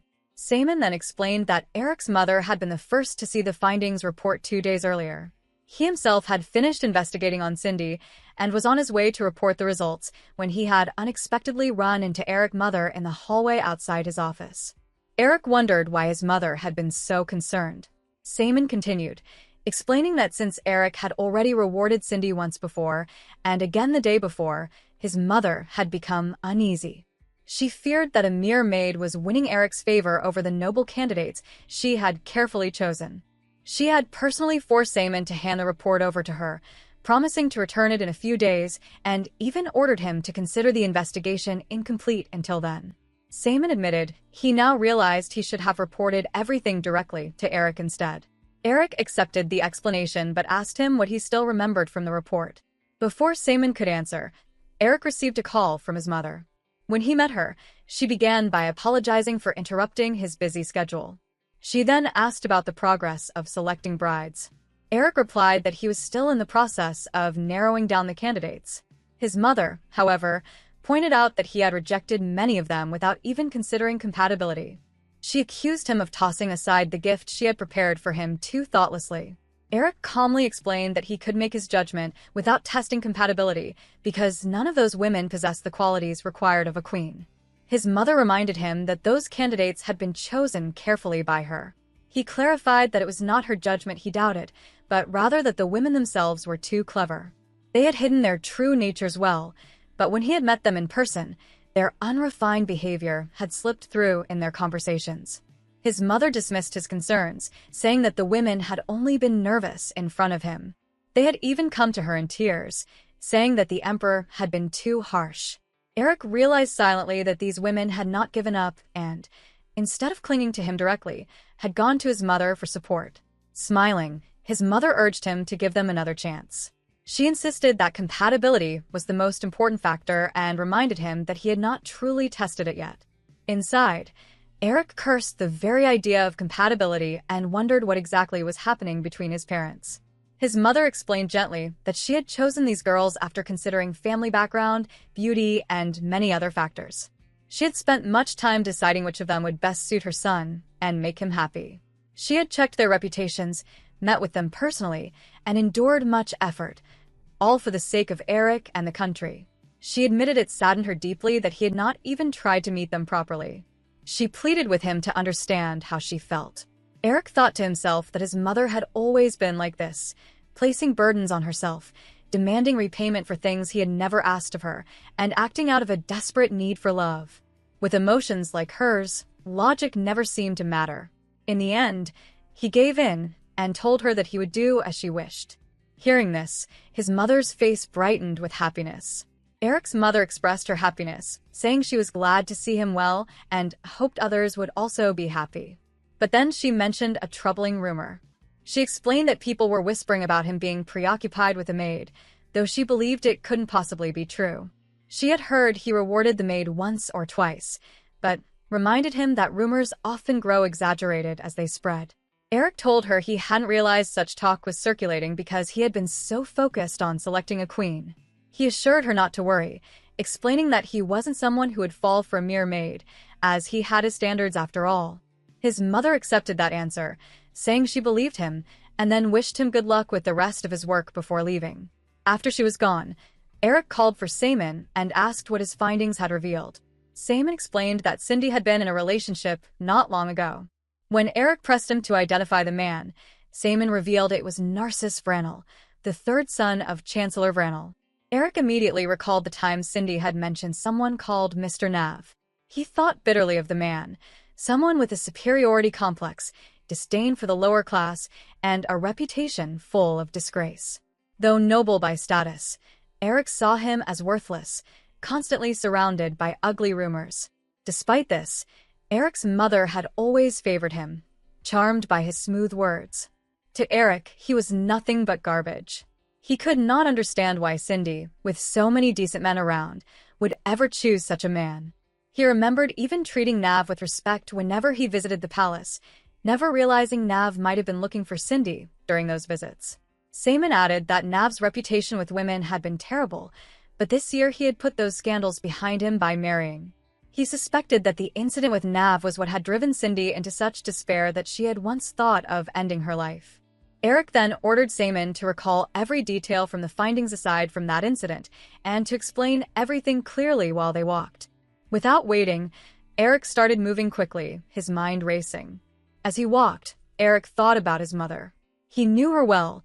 She hated to see cruel things happen, and always wanted everything to have a happy ending. But he also knew this was only on the surface. If an injured animal was lying on the roadside, she would simply ask someone to move it, because she felt bad seeing it. But she would never think about whether it was properly buried, tossed aside like trash, or cared for in any meaningful way. She would remain indifferent to anything happening behind the scenes, so long as the unpleasant sight disappeared from before her eyes. To her, the important thing was only that someone had taken care of the problem. She would show gratitude and reward the person who had made the issue vanish. Eric realized that if his mother ever learned Cindy felt uncomfortable, Cindy would be quickly removed from the palace by someone eager to earn his mother's favor. It would happen without delay. But Cindy was not a woman who could be bought off or persuaded with material possessions. That meant there was no graceful way to dismiss her. And if that was the case, Eric thought desperately, then the only thing left was to hope that Cindy remained safe. Meanwhile, Cindy was lost in her own thoughts. She felt that perhaps today was not a good day to meet a ruin. In fact, even tomorrow or the day after might not be wise. She considered making excuses, perhaps even pretending to be sick, just to avoid him for a while. She felt there was nothing left to test, and feared that meeting him again would only leave her more confused. She reminded herself that only about 10 days remained in their contract. She decided she would see him occasionally, just enough to listen to what he had to say, but nothing beyond that. The rest, she thought, was up to him. She had only said she would try. She had never promised to cure his medical problem. Cindy found herself lost in troubling thoughts. She realized that everything she had been doing with Rowan felt strange and even perverted, and she questioned why she had trusted him so much. He seemed foolish, crying and laughing over something that was only a medical problem. Yet at that very moment, she felt an unusual sensation in her body. Confused, she wondered what was happening to her and why it was happening so often these days. She realized she needed to change her undergarments more frequently. In her mind, she firmly decided that she had no intention of ever letting Rowan enter her life in such a way. Just then, a knock came at her door. She asked who it was. When she opened the door, she was shocked to see Nav standing there, greeting her casually after a long absence. The scene shifted back to Cindy's past. She had grown up as an abandoned child in an orphanage. She often thought that when she grew up, she would save enough money to build her own family, one where love and affection would never be lacking. In time, her life began to change.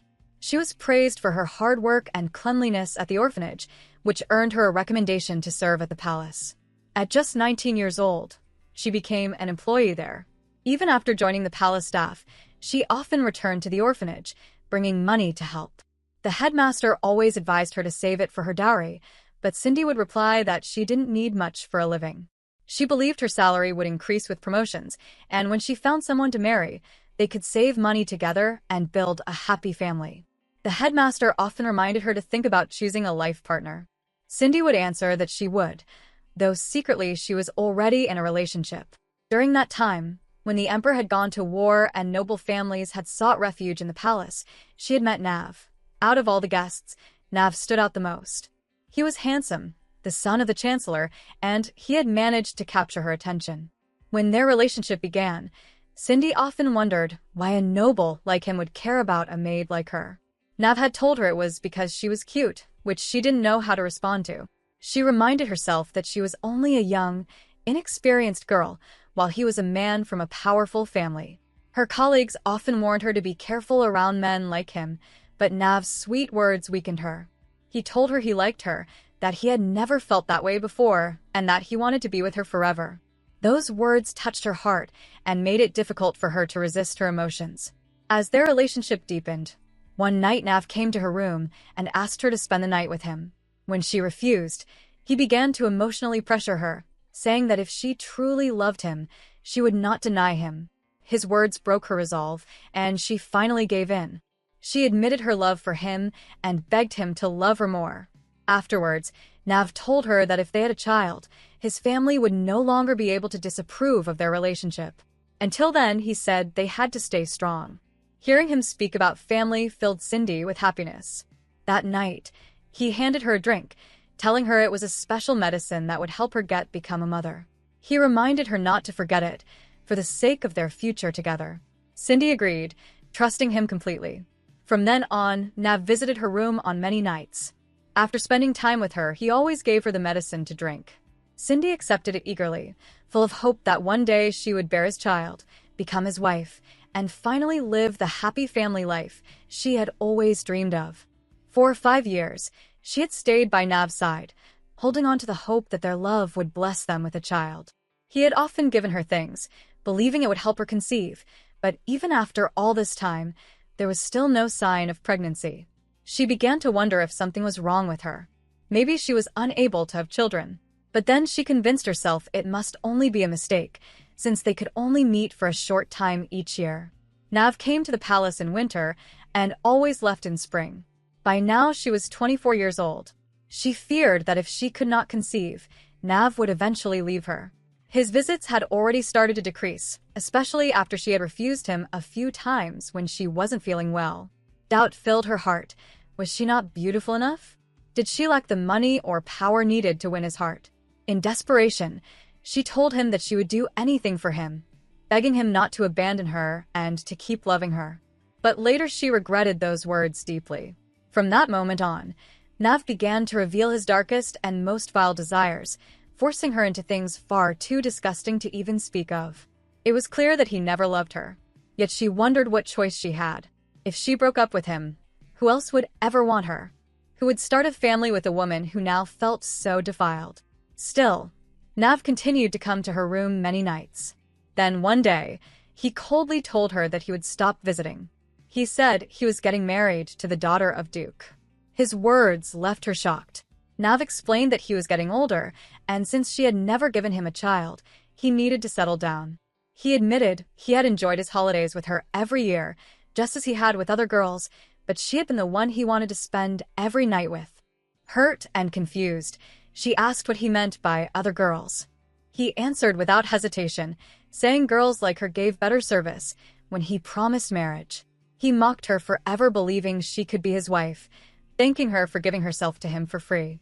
Then, with cruel indifference, he asked if she had remembered to take the abortion medicine. She was completely shattered. All she had ever wanted was a family of her own, a child she could love. Was that really too much to ask for? To her, Nav was nothing less than a devil. Years later, coming to present fate brought them face to face once again. She was stunned to see him in the palace. Nav greeted her as though nothing had happened, remarking that she still looked well and admitting he had not expected to find her still working there. When she asked what he was doing, he expressed disappointment, saying they hadn't met for so long and wondered if they could spend some time together in her room. She firmly told him to leave, saying she had nothing to discuss with him. But Nav insisted that this time he had truly come to take her with him. She was confused and asked what he meant. He reminded her that he had once promised to make her his wife, and now he had come to keep that promise. Her mind reeled at his words. She thought he had completely lost his senses. She asked if his wife was not able to make him happy because she was too noble and ladylike. Shockingly, Nav admitted she was right, even calling her a genius for noticing it. In her heart, she cursed him as a devil, a piece of garbage worse than any beast. But Nav continued. He said there was another reason for his visit. He hinted that she was still ambitious. When she asked what he meant, he accused her of trying to seduce someone she should never have dared to touch. She demanded to know who he was talking about. With a twisted smile, Nav finally revealed his claim. He accused her of trying to seduce none other than His Majesty, the Emperor of the country. Nav believed that the Emperor's growing affection for Cindy was making Emperor Mother restless. To solve this, he tried to make her believe it could be a win-win situation. If she followed his orders, she could live comfortably for the rest of her life. But all she had to do was offer her body. Cindy could not believe what she was hearing. She wondered if such rumors had spread simply because she had once pleased the Emperor. She thought bitterly about how foolish the people in the palace were. She asked herself what kind of despicable plan Nav had in exchange for providing food on her table. In her heart, She decided she would never agree to him. But Nav had already made up his mind. He called his men from behind and reminded her that she never had a choice, neither in the past nor now. Later, when Eric entered Cindy's room, he found her missing. The room was left in disorder, which filled him with fear. At once, he ordered Simon to seal all the roads leading to the palace and to investigate everyone who had left in the last 1 or 2 hours. He demanded that no stone be left unturned and that every single person be checked, since someone might have entered or left without an official record. Simon tried to calm him, saying that this was too extreme for the disappearance of a single maid. He even suggested that Eric's mother might be involved. But Eric grew furious and reminded him who the emperor of the country truly was. Realizing his mistake, Simon bowed, apologized, and promised to obey faithfully. Without delay, he rushed to follow the command. As he ran, his mind was troubled. He had spent half his life serving His Majesty and thought there was nothing about him he did not know. But now, he wondered who this girl was and what she had done to cause such a strong reaction from the emperor. Meanwhile, Cindy was being carried away in a carriage. Her hands were tied, and when she tried to resist by kicking, Nav stopped her and struck her across the face. He mocked her for becoming feistier than before and told her to behave. Cindy trembled inside. His presence gave her chills, and she thought she would rather die than be touched by him again. She didn't care if the carriage flipped over or if she drowned in a river.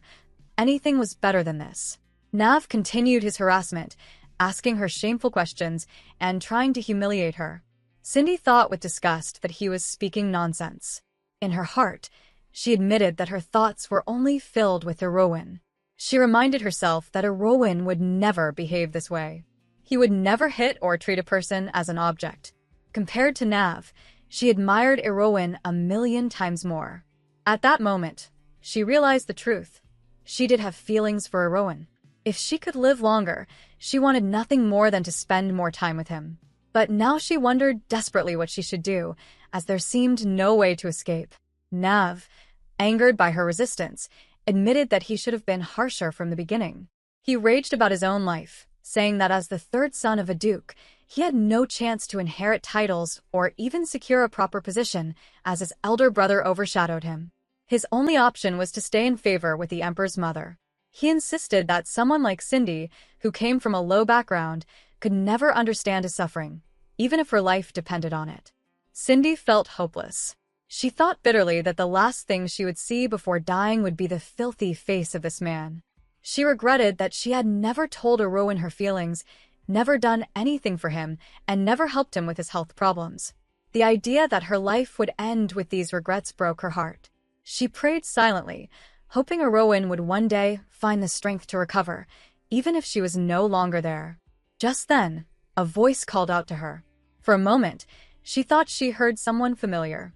She wondered if it could be the Emperor or even Erowin, but then she doubted it. Slowly, as her vision cleared, she opened her eyes and saw a masked figure close to her. Cindy stared at the masked figure in front of her, confused. She thought it was Damper Mask and wondered why he would be here. But when she looked closer, she saw Eric crying as he called out to her. The sight made her laugh weakly, and she thought how strange he looked in such an outfit. It did not suit him at all. In her heart, she wondered if Erowin was imagining himself as the Emperor. Eric urged her to come back quickly to the palace, and he gave orders to his soldiers to take Nav away. Cindy was stunned. When she heard the soldiers address him as His Majesty, she realized the shocking truth. Erowin and the Emperor Eric were the same person. Memories flashed through her mind like waves, and she whispered in disbelief before fainting in his arms. When she woke up again inside the palace, she asked how long she had been asleep. Eric told her it had been 10 hours, which surprised her greatly. She asked him why he is not raising his head, and when he finally did, she understood. He admitted that he had hidden his condition because he did not want people to know the Emperor had medical problems. Cindy asked what he planned to do now that she had discovered the truth, but he confessed that he did not know. She looked at him, embarrassed by his hesitation. She accused him of being a liar, reminding him that he had not only forced her to lie down on the ground to hide his identity, but had also used her body to satisfy his desires while blindfolding her in front of others. Eric could only apologize again and again. Cindy told him that from her eyes, It looked as if the emperor was trying to fix his lower body and, at the same time, enjoy life outside of boredom. She even called him a pervert, making his face burn with shame. He wished he could crawl under a rock to escape the embarrassment. Teasing him further, Cindy said he was acting more like a shy teenage girl. Eric then admitted that he had ordered a background check on her, which was meant to stop her from killing herself.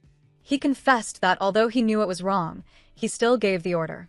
During the investigation, he discovered that Nav had held many secret meetings with the emperor's mother. His mother had commanded Nav to handle matters related to a maid named Cindy, even though she already knew about the relationship between Cindy and Nav in the past. At that moment, Cindy finally understood what Nav had meant earlier when he mentioned the emperor's mother's orders. Eric explained that he had a bad feeling, and when he went to her room, he found it in a mess and realized she was gone. That was why he had chased after her. In his mind, he worried that she would feel disgusted and betrayed when she found out about his background check. But Cindy thought differently. She realized that Eric had done it out of worry for her. She knew she would never have been able to bear it if he betrayed her, and that was the reason she had tried to distance herself from him before. Eric leaned toward her and asked if she was feeling well. She nodded and promised that when the time was right, she would tell him everything about her past. After her relationship with Nav ended, Cindy had taken a long break. She returned to the orphanage, which felt like her home, to heal her body and mind. Slowly, she began to recover. At first, she thought the orphanage only held painful memories, but over time she realized it had given her strength as well. Still, she decided she wanted to work somewhere else and planned to report her resignation. The night before she was supposed to return to the palace, the orphanage family held a farewell party for her. They wished her happiness and encouraged her to start a new chapter in her life.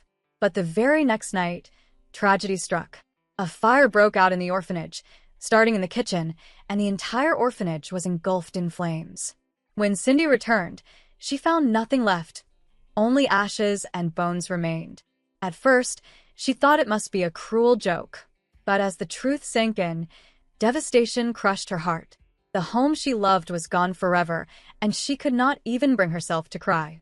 Cindy felt as if she no longer had any family ties left in the world. In her despair, she thought about ending her life immediately. But she also did not want anyone to discover her dead body, because people who knew her might whisper that she was a woman who died after being betrayed by a man. She wanted to disappear quietly, without leaving a trace. That was when she began searching for a place where she could die unseen. Eventually, she found the Forest of Maze, a place people avoided because of rumors that magical creatures lived there. To her, it seemed like the perfect place to end everything. But she soon realized that even death in that forest required a price. She worked endlessly, saving money to buy poisonous herbs. Finally, she managed to trick a soldier into falling asleep, stole the key to the forest gate, and entered as she had planned. It was there that she met His Majesty. She explained everything to him, saying that every word she spoke was the truth. She told him she was already too broken and too defiled to be worthy of him. To her, it felt like the story should end there. Eric was startled by her words and asked what she meant. Cindy explained that she had answered all of his questions. He had once been curious enough to order a background check on her, but no investigation could be more detailed than hearing it directly from her lips. She told him that after learning the truth, he could not possibly still have feelings for her. She asked if he had any more questions, because if not, then their story should end. All she wanted was for him to keep the promise he had once made. But Eric stepped closer instead. She grew nervous, wondering what he was trying to do. He asked her directly if she still wanted to die, and if she really wished for him to open the gate to the forest. Cindy suddenly remembered the poison she had bought with her hard-earned money. She realized she had completely forgotten about it because of his medical problems. At that moment, Eric held her face gently and told her to stop thinking about others. He demanded that she focus only on him and answer truthfully. Did she still want to die? Cindy whispered that she did not know. He pressed further, asking why she was uncertain. Cindy admitted that too many things had happened all at once, leaving her confused. Eric told her to think carefully in that moment. If she was to live or die, she had to decide. He said he would remain by her side until she gave an answer. Cindy then asked what he would do if she chose death. Eric told her that in that case, he would lock her up and keep her under his watch. She asked what would happen if she chose life. He replied that she might still change her mind later, so he would also lock her up and watch her closely. Cindy was bewildered, asking why he was forcing her to choose when the result was exactly the same. Eric admitted the truth. She had no choice. Cindy stared at him, realizing that he hated the thought of her dying more than anything else. She told him that she was not planning to die immediately, so he could let go of her. He asked if she could promise that. Cindy answered that she at least wanted to see Nav live a miserable life before she died. She asked what had happened to him. Eric told her that Nav had been thrown into the prison. His family was causing a huge uproar, demanding his release. Even his mother was pretending to feel pity for him, wiping away fake tears with her handkerchief. Cindy thought it over and admitted that in the eyes of others, kidnapping a maid might not seem like a serious crime. But Eric insisted that to him, it was indeed a grave offense. Cindy then remarked that the difference between the Emperor Eric and the perverted Erowin she once knew was unbelievably stark. She asked for one favor, that before Nav was freed, she be given the chance to break his lower body herself. Eric asked if she truly wanted him to set Nav free. Cindy said of course he must. She explained that there was no point in fighting with the Chancellor's family, or with his mother over her. But Eric told her that the fight had already begun. In fact, political factions had split apart because of this. Cindy grew worried and urged him to release Nav quickly, otherwise his position could become more dangerous. But Eric remained firm. He said he would win, so there was no need to worry. His mother might speak boldly, but she would never dare to truly attack him. The only real resistance came from Nav's family, who had gone mad after he announced that he would hand over the Chancellor's position to someone else. The matter was to be finalized within a few days. When Cindy asked why Eric was doing all this, he explained that it was because he wanted to remain by her side. He asked if there was anything she wished to do with Nav, since he knew she must still carry a great deal of anger toward him. Cindy wondered if he was suggesting something along the lines of beating Nav, or even killing him. Eric calmly assured her that he would handle things however she wished. Cindy warned him that following her wishes might prove difficult, but he told her to simply speak and he would make it happen. Cindy's heart raced. She realized this was something she had dreamed of for years, a once-in-a-lifetime chance to take revenge on the man who had ruined her. Gathering her courage, she asked Eric for a great favor. She wanted to borrow his strength, his body and power as emperor, to make her revenge possible. Meanwhile, in the prison, Nav sat in his cell, filled with arrogance even in chains. He wondered how such a handsome man as himself could be wrongfully imprisoned. 5 days had already passed, and he questioned what his father and the Emperor's mother were doing to secure his release. A chilling thought crossed his mind. Perhaps Cindy had gone to the Emperor and exposed everything. He cursed her in his head, thinking she had always been a fool who would obey whenever he whispered words of love. She had once been so easy to control because of her submissive nature. He questioned whether this was the reason the Emperor had fallen for her.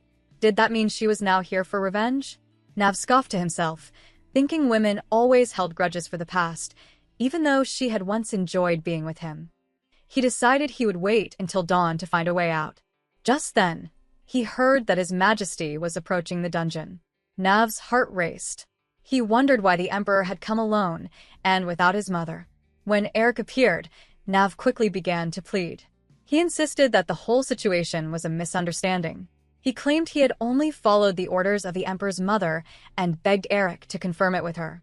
In his thoughts, he cursed her, saying that if she had any conscience, she should take responsibility for what had happened. He even imagined that once he was freed, he might be rewarded with compensation. But Eric silenced his delusions. He told Nav that his mother had already declared she had never given him such an order.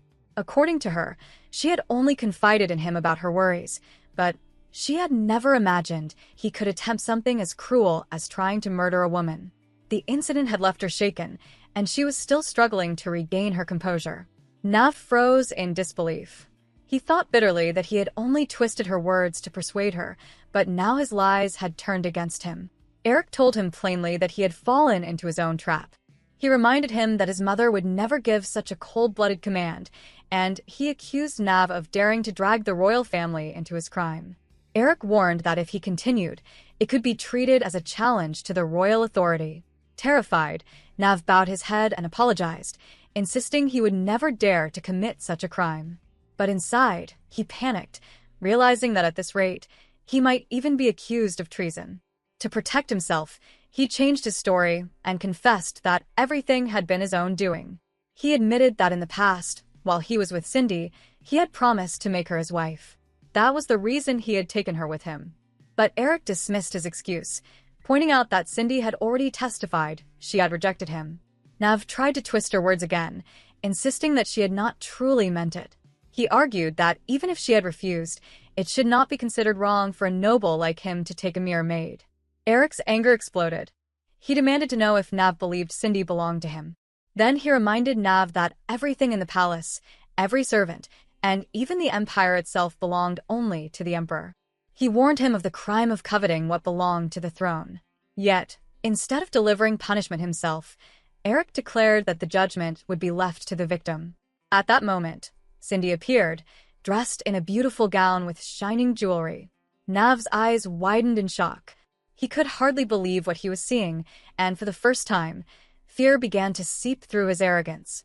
A few hours earlier, Sayman had warned Eric that Nav's family would never accept the punishment since the victim was only a commoner.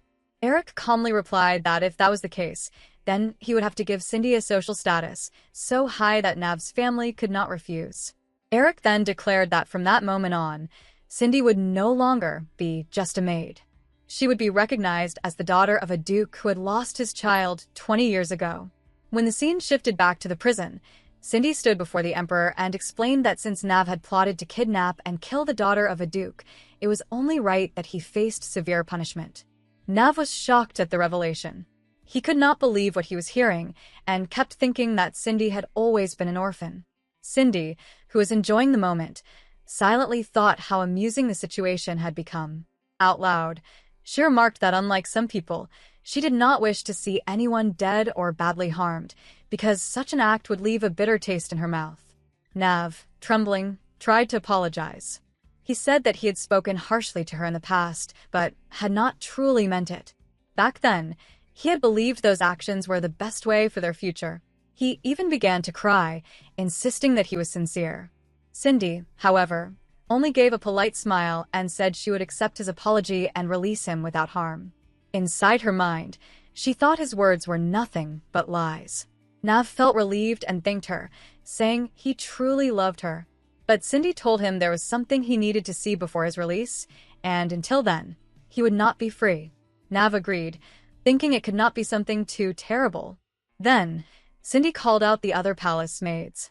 These were the very same women to whom Nav had promised marriage and spent time courting. The maids tied him with chains and even covered his mouth.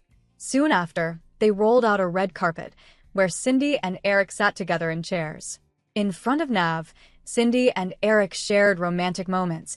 Deliberately to torture Nav, Cindy openly mocked him, saying that she had never enjoyed herself with him, yet now she felt true happiness with his majesty. The humiliation in front of the maids burned Nav deeply. When it was over, Cindy told Nav coldly that no one in the world would ever love someone like him. She declared that from that moment on, for the rest of his life, his lower body would never be able to respond. Afterward, Eric and Cindy took a shower together. The atmosphere between them was awkward. Cindy began to worry that he might be upset with her for making him share a romantic moment in front of others without warning. She remembered how he once told her that his first romantic experience had been in front of his mother, and she thought that what just happened might have reopened those painful memories. With guilt in her heart, Cindy apologized, saying she had acted without thinking and might have forced him to relive bad experiences. But Eric was not angry, he was only embarrassed. When he asked her why she had done it, she admitted that she thought it was acceptable because she always saw him as a Rowan, the man she loved, forgetting at times that he was the emperor. She said she was sorry for asking to borrow his noble body, and in a playful tone, she suggested she could apologize properly to his lower body. She teased him, asking if he would show it to her again. Eric, still flustered, asked why she always focused on his lower body. He wanted to know what she valued more, him as a man or his body. Cindy laughed and said both, but when pressed to choose, she admitted she would pick his lower body. She reminded him that although she had never kissed him, she had already been closer to his lower body than to his heart. For that reason, she said it was fair to claim that she was closer to his body than to him. At that moment, Eric reached for her hand, gently kissed it, and continued to kiss it again. Cindy was surprised and asked what he was doing. Eric softly told her that if she wanted to feel closer, then they should kiss more often. He wanted her to know him, not just his body, but his true self. Cindy, caught in the moment, admitted she was unsure how many times it would take, but Eric simply told her he wanted her affection not only for his lower body, but for his whole being. Cindy softly admitted that she already liked Eric just as much, which left him in shock. He asked if she truly meant that she had accepted his feelings. At that moment, Cindy realized that she had already done so many things with him in front of Nav, even before confessing her love. She explained that at first, she could not accept his feelings. She had kept her distance because she feared being betrayed again by someone she gave her heart to. But as time passed, her feelings for Eric grew stronger. She said it had become impossible to push him away, because even when he wasn't there, she could not get him out of her thoughts. That was why she finally gathered the courage to tell him how she felt, hoping that a romantic moment would make her feelings clear. Eric finally understood. Cindy truly liked him. The realization touched him so deeply that he began to cry. Cindy then told him that she did not fall for him because of his body. She had liked him for a long time, but simply needed an excuse to confess. She also said it was not because of his status as emperor, because none of that mattered to her. As long as he liked her back, that was all she needed. She even told him she didn't mind if they remained only lovers. Hearing this, Eric hugged her tightly. He asked if she really believed he could ever marry someone else when his body could only respond to her. Cindy wondered aloud how such a problem could ever be fixed, but Eric assured her there was no need. He said he liked things exactly the way they were. They both lay together in bed. Cindy thought about how warm she felt in his arms, and Eric quietly told her that being with her like this was enough for him. After some silence, he asked if they could spend another romantic moment together. Cindy refused, saying she had already washed up and didn't want to bathe again because it was too tiring. Eric then told her he would carry her to the bathroom and wash her himself.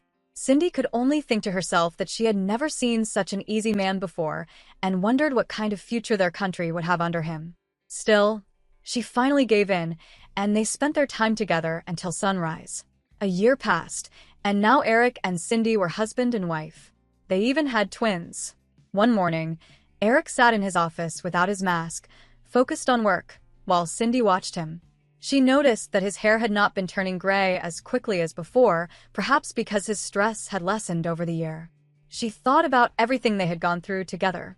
To the outside world, he was the emperor, but to her, he was always just a Rowan. She reflected on how much fun the past year had been and felt glad that his burdens had grown lighter.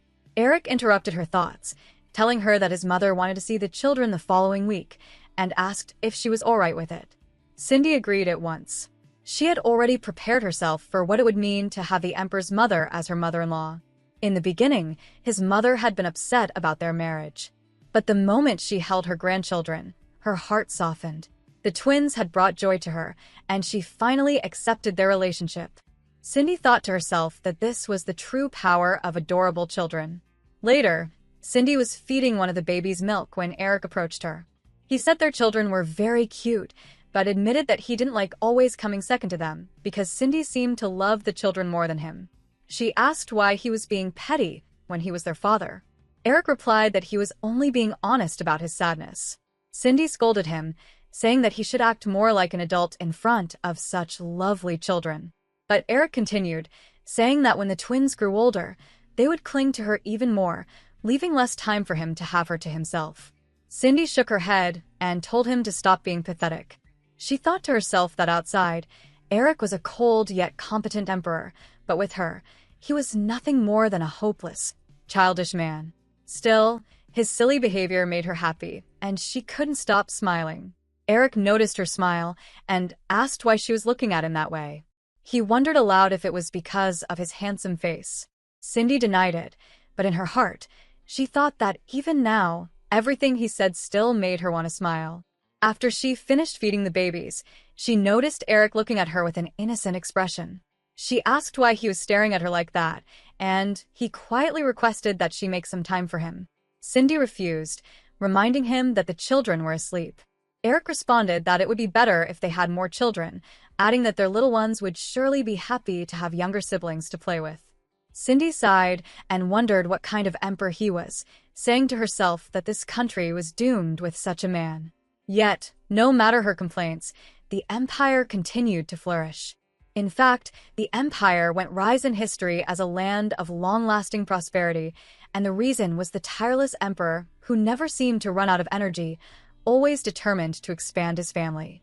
Cindy, however, had to endure his endless passion. Despite that, through all the years of her life, she never once regretted being with him. She knew deep in her heart that it was impossible for her to be with anyone else. And so, Eric and Cindy built their family and lived happily together. Their story came to a gentle close, filled with love, laughter, and unshakable bonds. If you enjoyed the story, please support the channel by subscribing. The channel has faced copyright strikes, and this video also might get age restrictions, so your encouragement means everything. Even a single subscribe gives the strength and motivation to continue bringing you more stories. Please also leave your feedback in the comments. It truly helps.